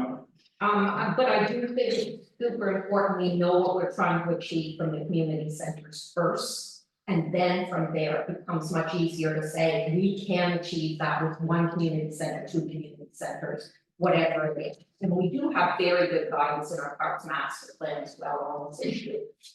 It was delved into at that time, so I think we're good. Okay. You gotta go back to the systems. Oh, yes, yes. We started this conversation off in the UP system. So I guess we've taken a little bit off, what was the? Well, we can vote on that, then we can vote on the other. So, through you, Mr. Mayor, so through the discussion, so February 8th minutes, that we now have. We'll be able to go back through, we'll look at that original direction provided by council and. We will work, with regards to that and bring something forward, as per that direction, but the, item on the floor is the, sourcing for the centers. So there, we haven't had the motion read yet, so we want to get everything second here specifically related to that, the purchase of those systems. Council of the Township of Valmont, receive report Lakeland multi-trade sole source UV safe system for community centers for information, and the council approves the sole source purchase of UV fail safe systems from Lakeland multi-trade for a total of $20,430.72 plus HS for the township community centers. Move in a second. Moved by Deputy Mayor Stoller, seconded by Councilor Booth. Further discussion? Have we ordered these yet? Yes. So let me explain that. So Lucy had ordered the materials, yes, because we were under order to complete them. So we do not have a choice. Unless we were going to shut down the community center. So we have ordered them. So have we installed them yet? Maybe we should be asking those questions. I would have to follow up with Lucy on that. I do believe that they started some sort of operations at the end of last week. But I would have to follow up on the completion. We saw them in center in 2 days. Yeah, that's. Yeah, Through your Mayor, well, I just like to keep, in regards to this. You know, we more or less, if it was in order to do this. Although for us, $20,000 is a big ticket item, but if someone got sick, it would cost us a lot more than that. So I think we're in a situation where we've got them and we have to look after them and we have to look after our water. So I would suggest that we don't have a motion at this time. Thank you. Further discussion? All in favor? Motion's carried. Oh, go ahead, Greg. Just a clarification to Dave, now that when that gets installed, will there be some training provided to, I'm guessing it's Tim or somebody, that if there's a rental in there, for example, a wedding at Centerton and the power goes out or something happens and they get no water, is Tim or somebody from the town gonna know what to do? There's gonna have to be something provided to them. We can't have a rental in there and all of a sudden they got no water or something. Okay, go ahead. Through you, Mayor, it's a really good point, and yes, we'll follow up with that. There's no question that the more complex our systems get, the harder it's going to be to do that, and power outage is definitely something that we do need to consider with respect to our community centers. And the question has already been raised by this council with respect to emergency evacuation centers and what would comply as a shelter. And the opportunity to look into generators for some of those buildings, because we do not have that currently. If we had backup power, then obviously this would be a non-question, but yeah, we'll follow that up. Yeah, because I was thinking more along the lines of maybe if the power went off, does it shut off and does somebody have to go there and press a button to reset it to something as simple as just, or I don't know, maybe the system just goes right back. I'll leave it with you in the training to make sure the staff know what to do. Thank you, Greg. Did we get direction to staff regarding looking at the community centers? Yes, Mayor, that was from the February 8th minutes. And specifically, that's what we're going to start on. That was my understanding. Good, okay. But do we need I agree with what CAO was saying, that was kind of very broad. I think if we're looking at, and I agree with what the clerk was saying, to leave out the libraries, but that we use it as we're looking at the community centers that we have in the arena. And if we can have a report from staff of what it's, a more specific report, because what we did ask for there was pretty broad. Yeah, but I think the last part of it does get to provide the options for the township community centers. I think that would leave the room to address what we are getting at in our discussion. Dave, if you're happy with that, or would you like more just to direct more on what we're looking at, which is what's it costing us to run these community centers and the arena? Want something more specific, or are you happy with that and just to go with it? I do believe the motion. No, I'm just asking you, because it is sort of out there, but Dave could make it the way he wants, or we could make a motion to say that we. I believe that you can do so by merely looking at a simple profit and loss statement with respect to the community centers and all facilities. If we're going to get into uses and recreation programming, then obviously you're going to go down to a needs assessment or a study as to what should we be providing, and that is obviously a lot bigger undertaking, which we would have to outsource. So we could probably over the next month bring you back a report that would identify what we have been spending, and so that you could look at it. And maybe a little bit of forecast and you know, we're gonna do for something to replace, and if that's information is available. Everybody happy with that? Yeah. Okay, let's move on. The next is Parks and Recreation Department. And the first one is transfers to reserves. Do you have any comments? Nicole? I don't know a whole lot to say, Mayor, or you can even use the report, I believe this is an annual report that is brought forward each year.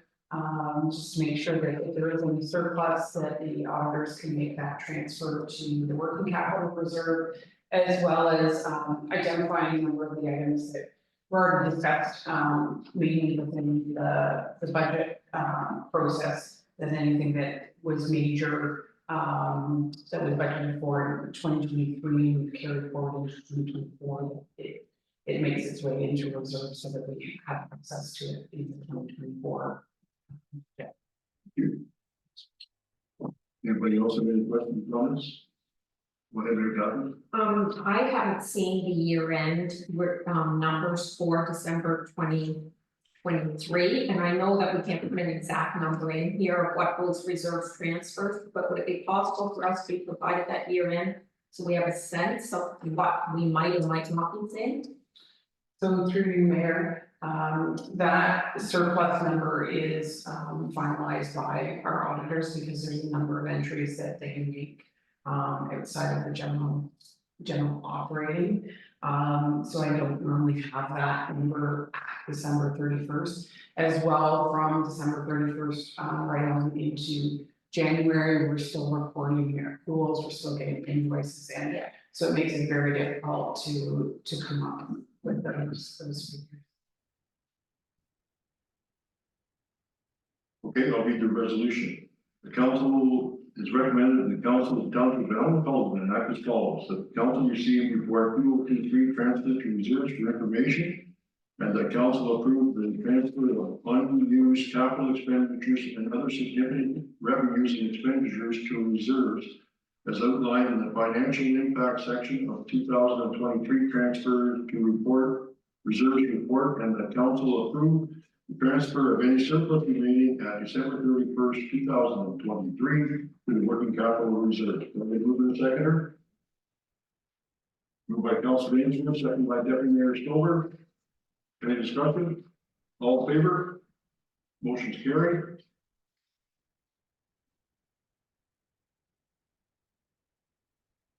We'll move on to 16.2, annual repayment limit.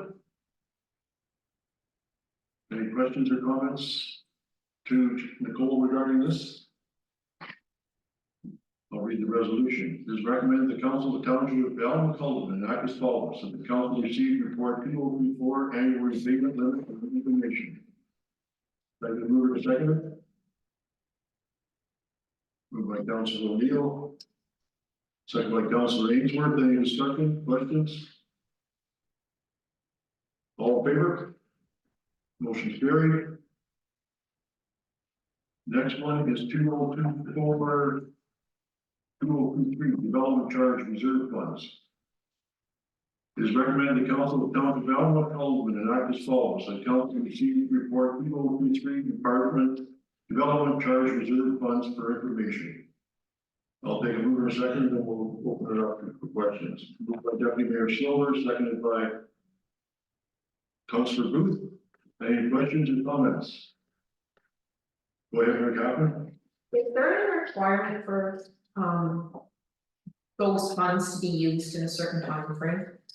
So through you, Mayor, as I noted in my report, the only stipulation on them is under the new legislation, and that's for our water and our public works, and if we had wastewater, which we do not.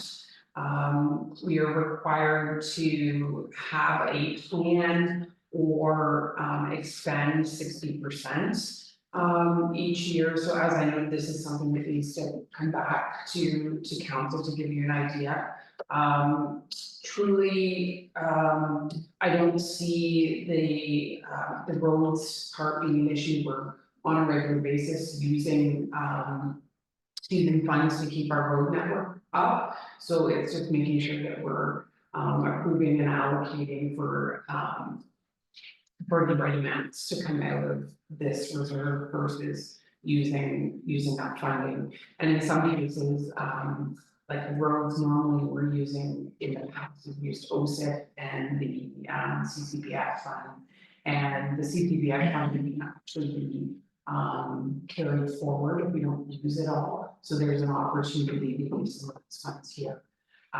One of the difficult things comes with the fact that if something that we're spending money on from a capital nature is not specifically for development, so we're not doing it because we've just had an influx of development. Then we're limited to our growth, and projected growth over the next 10 years is 4.75% for our development charges setting. So in past, as we've had capital items, that portion we've been from development charges, but what this is doing is asking us to actually lay out more of a long-term plan to get 60% of that used up. Further questions? All in favor? Motion's carried. Next one is 16/4/2024, tax rates and payment schedules.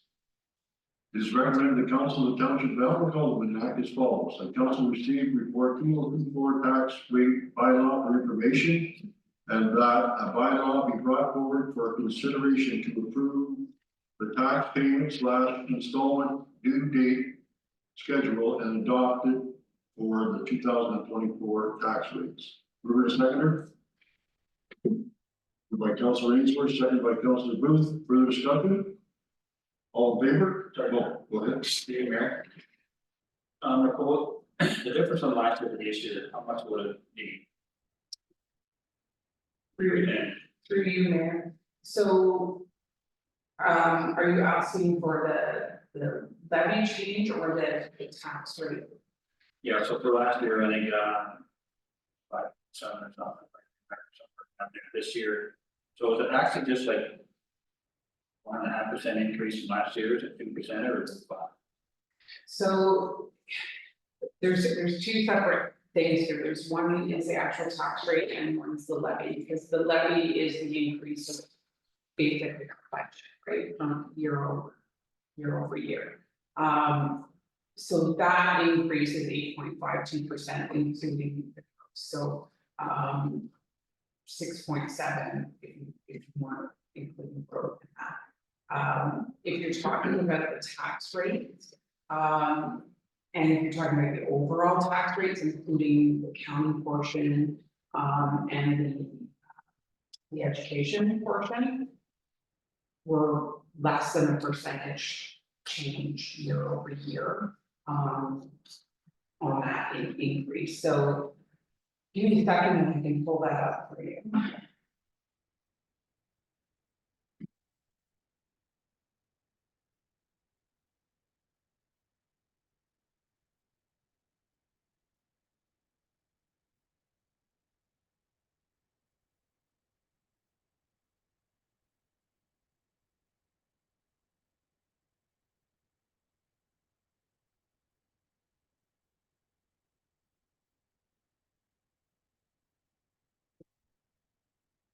The increase year over year this year was 5.92%, including education and last year.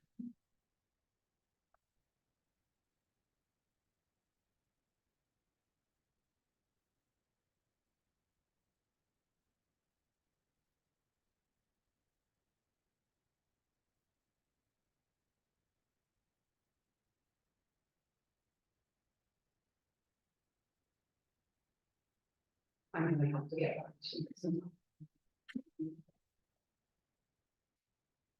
All in favor?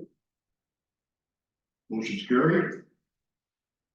Next one we have is administrative reports. The first one is a sole source purchase of auto extraction equipment.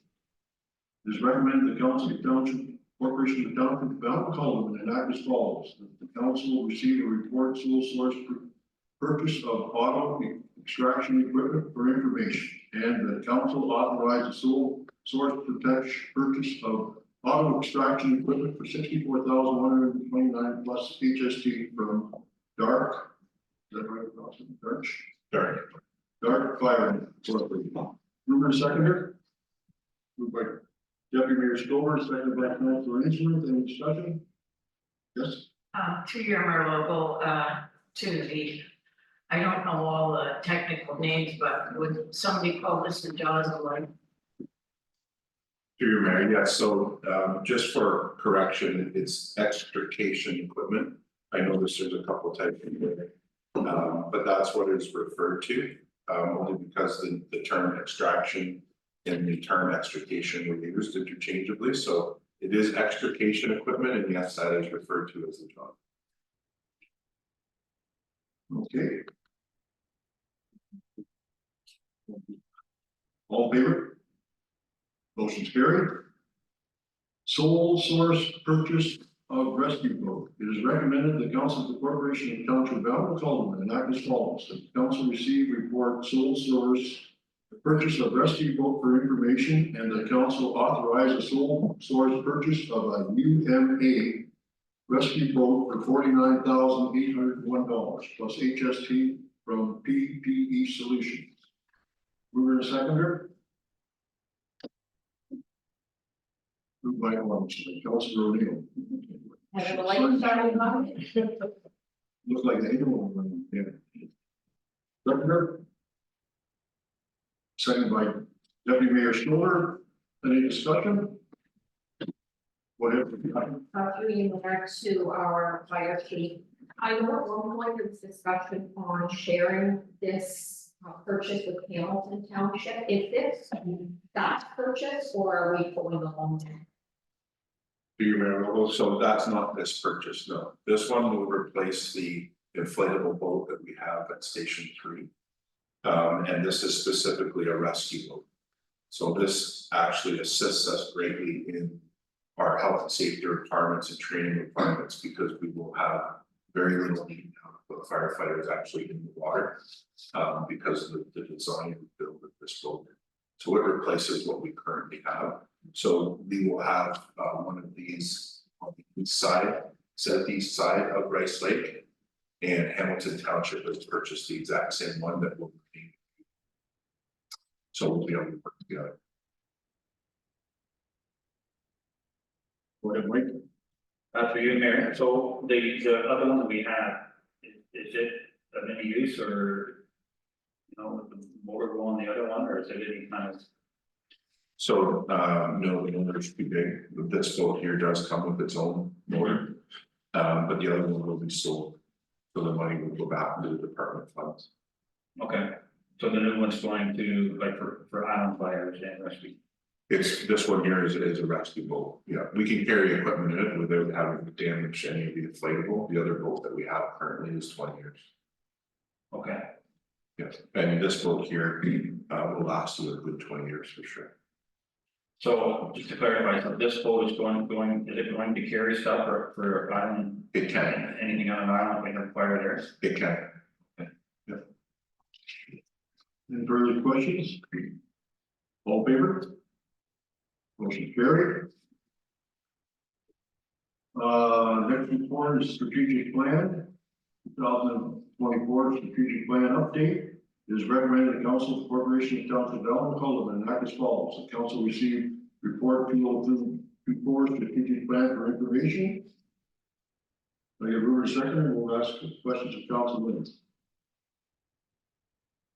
Councilor Booth, moved by Councilor Booth and seconded by Councilor Ainsworth. Any discussion? Go ahead, McGrath. So what I see in front of me is some very good information on that sort of internal corporate and management side of it. And so I have the question then directed to you, Mayor. What about from our perspective as governance, as council, the community aspect of it is, will we be balancing or working alongside with council doing something? I tend to agree with you, Councilor O'Neill. This is, in my opinion, it's a strategic plan for staff. For the management of staff and what they need. And I just wrote down some of this, their strengths, their people, our weaknesses, their systems and training. And opportunities, streamlining, training. And I could go on for a few more, but I think this is just looking at one portion of the total business. And yes, staff are planning to have a strategic plan for us. And we'll be working on that. I think we all recognize that until we're all going in the same direction, until we know we're all going at the same thing. We're going to be, and we have to do that. Yeah. So we just go ahead and do, we're gonna do that, go ahead. So through your mayor, Rose, excuse me, as part of the strategic plan, what we'll be doing is we will be reaching out to council for the event.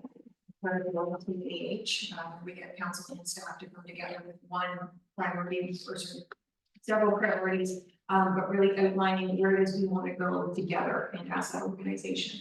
The other pieces that we can include is a community input as well, because it's one thing for us to say where staff and council want to go, but without sort of doing that initial poll of our residents and our ratepayers, we could be going in a polar opposite direction as to what they are looking for as well. So we'd be looking at doing some community engagement along the way as well, so that we can really make those informed decisions where council and staff can then take that input and say, yes, this is, you know, where we need to focus our energies and come together with that living document that'll help guide us through the rest of this council term. Thank you. Perfect. You got moved in a second, any further comments? All in favor? Motion's carried. Motion to receive committee reports, we have three, we have reports from three different groups. It is recommended the Council of the Corporation of Towns and Development Government and act as follows, that items 18.2 to 18.5, which are the Ganarasta Regional Conservation Authority, the Lower Trent Conservation, and Allen Cullen Public Library Board minutes.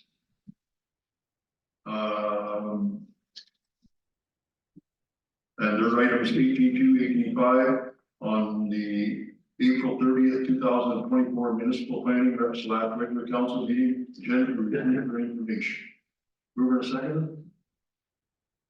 Moved by Councillor Booth, seconded by Councillor Ainsworth. Any discussion on any of those three different reports? Go ahead, Councillor Ainsworth. Only that I'd like to see, us go back and find where the missing minutes are for the library board from my previous comment. Yep, we can. And meetings. The meeting times, like where are they running? Because we don't have any of that too, it seems to be a bit sometime. Maybe Greg, I don't know if we can take that back. So what, maybe clarification, what minutes are missing? Well, if you look on their website, so for 23, there's like 4 months missing Of what's, of their minutes. oh, so you mean, and there's them not posting it on the website, because they're up to date with. They're up to date with coming to the township with them. Cause it's got right in there that the last one was January, February, March, right? They may shut down for the summer too, I don't know if they do or they don't, but. Well, we don't meet in the summertime, but I mean, the minutes, as far as I can see, they're up to date. I agree with you, some of them, like there's one there from December 11th, but if you make that comment, I look at Lower Trent that they're giving us minutes here from November. So they're just as bad. Yeah, no. It's just the problem with the library board is when they have a meeting, then, so if we have a meeting, say in April, it's not until May that we can approve the April minutes, which means you're not getting them really until probably June, right? So you're always behind a month or two. But if you're saying, Mike, that the minute it's missing where on the website that they're not posting it, or are they? Yeah, they're not on their website, excuse me, and Because we had a meeting in December, we didn't have a meeting in January, there's one in February and there's March, right? So they're all up to date, if you can. Is there a schedule that they're supposed to meet every month? Yeah, they meet the second, I think it's the second Monday of every month. But I'm sure Emily can find out from them, and maybe it's just an issue with them not posting it on the website. I do know that Tricia has spoke with the CAO about now the library is getting more up to date with posting stuff on their own website, and that Tricia is now gonna have the authority to put stuff on there instead of going to Jennifer. So that they'll be able to post and stuff, but. Okay, anything else? I noticed that I didn't include 18.5 Northumberland County Intermunicipal Homelessness and Housing Working Group, so that we should include that as well. Okay, I do have a comment. Some comments on that. okay, So. Is that the stuff from, Brighton? yes, Okay, yeah, I do have, because there's 3 pieces there in front of us. Here.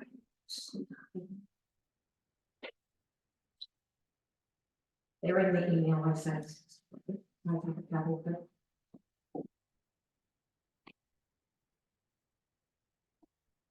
So there's 3 housing motions there, so we already passed a variation on the first one. So that was that one that we're looking at all of the municipalities within Northumberland, identifying the social funding as an issue.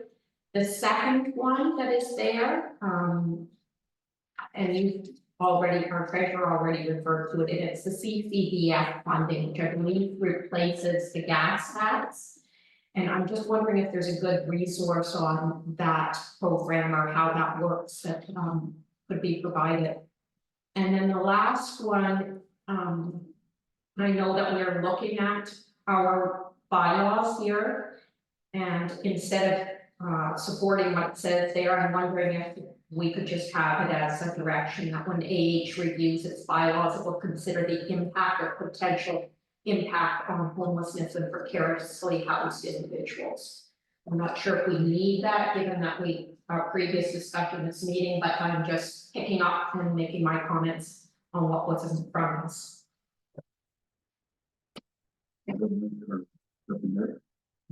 Through you, Mayor Lowell, and just getting back to the library board.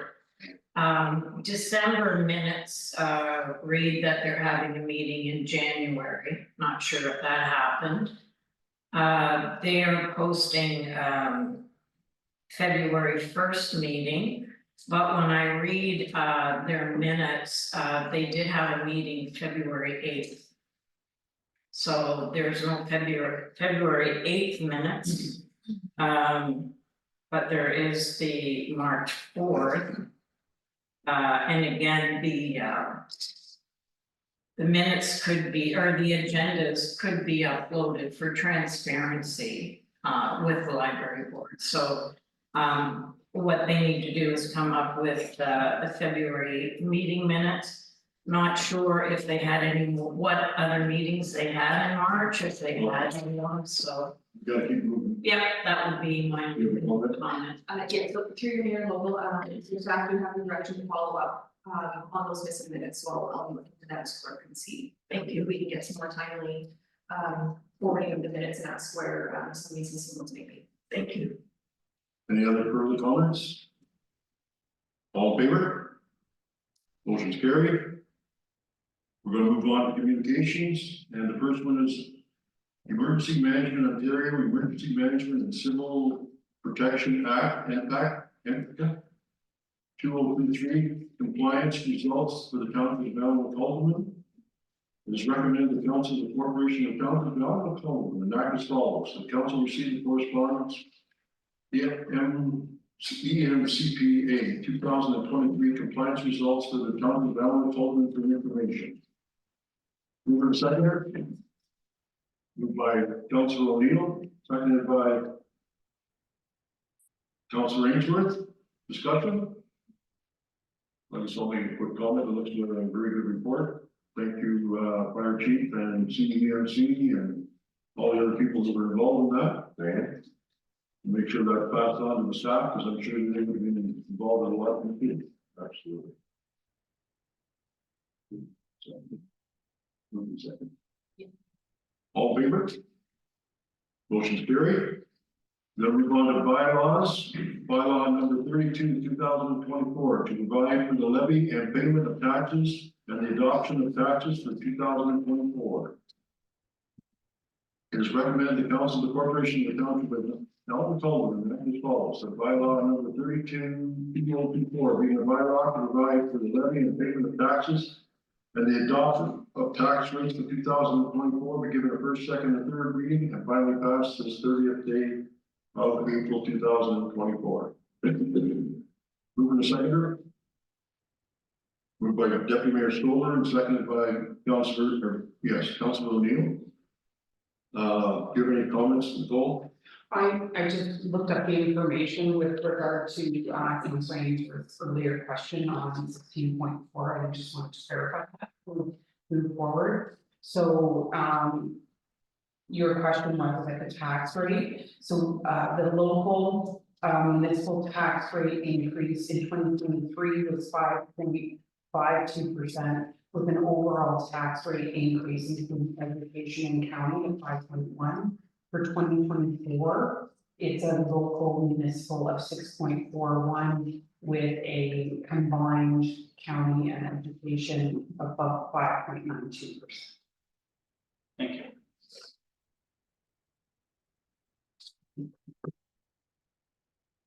Any other further questions regarding it? Bylaw? All in favor? Motion carried. Announcements and notices of motion. I guess I'm up first. I'm not gonna comment on the ones because it's pretty simple. First responders, emergency preparedness, safety and health week, national nursing week, all included in May. But I will add one, and that's the public works week. And I believe you're gonna have to check on that, but I believe it's in May 21st to 24th. You'll have to check on that for me, please.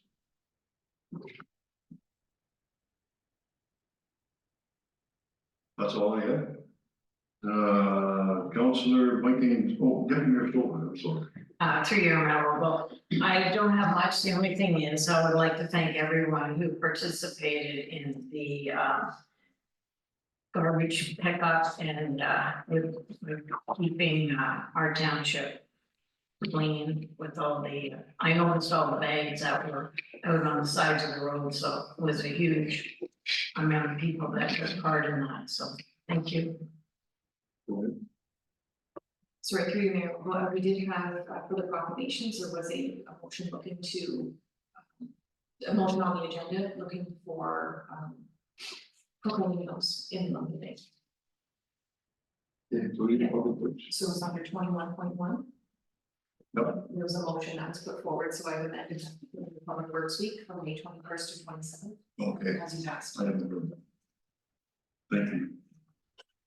Thank you, Deputy Mayor. So for those proclamations, it's recommended the council of the corporation of Town of Alderman act as follows. The council recognize and proclaim the following special days and weeks for the month of May 2024 within the township of Alderman. First one is First Responders Day. Next, Emergency Preparedness Week, Safety and Health Week, National Nursing Week, and Public Works Week. Can I get a mover and second?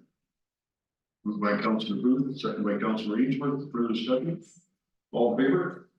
Motion carried. Councilor Mike Ainsworth. Everybody in council know that we've had our first meeting for the candidate grade. So we're gonna get that on the go, so we'll be reaching out to the fire department, the public works. To help us out with some displays and stuff for the parade. And so just that we've had our first meeting, so we're just kind of getting it moving on. And it's set for June 23rd, 1 p.m. What was that when it is? So that's a kind of a week earlier than normal, but that's good. That's right. No. Okay, thank you, Mike. Councilor Mary Catherine. I mentioned Canada Day as well, so thank you, Councilor Ainsworth. Tomorrow morning, the United Way is having their kickoff breakfast for their 2024 campaign. And a couple of weeks ago, I opened an email, it was sort of sitting there and thought, wow, this is very interesting. It was for the Ontario Small Urban Municipalities Conference.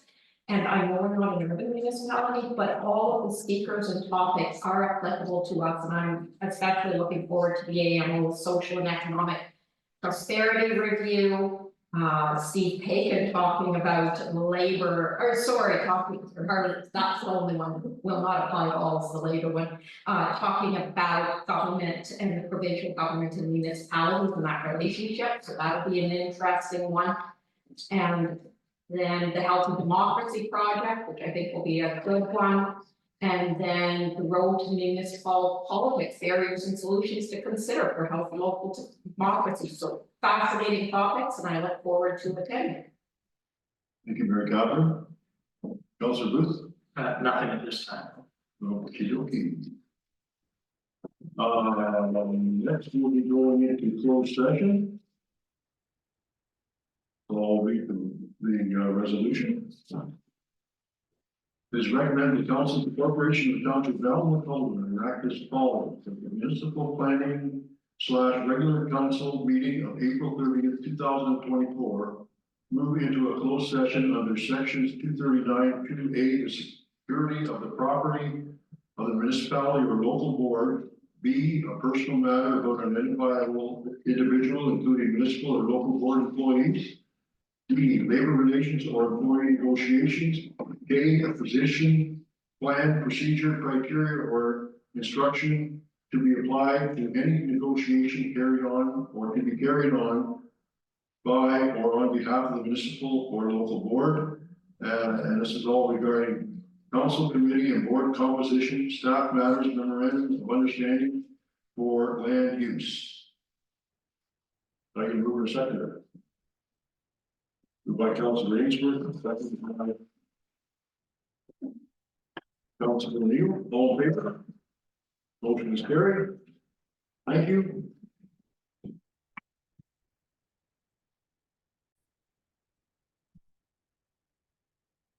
Council met in closed session to discuss several matters. During the closed session, Councilor Neal apologized to Deputy Mayor Stover for comments she made at the February 2024 council meeting.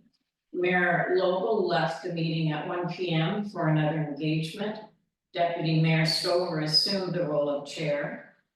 Council provided direction to staff to enter into an MOU with the Great Pine Ridge Snowmobile Association for land use permission. Council also provided direction to staff relating to council committee and board composition and staffing matters.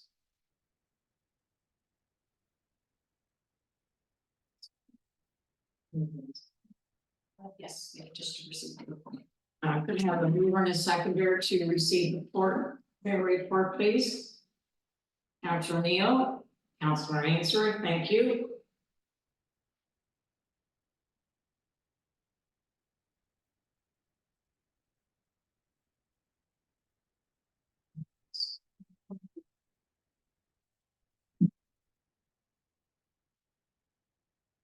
It is recommended that the council of the corporation, the township of Almond Parliament enacts as follows. That bylaw number 33-2024 being a bylaw to adopt the proceedings of the municipal planning regular council meeting held on the 30th day of April 2024.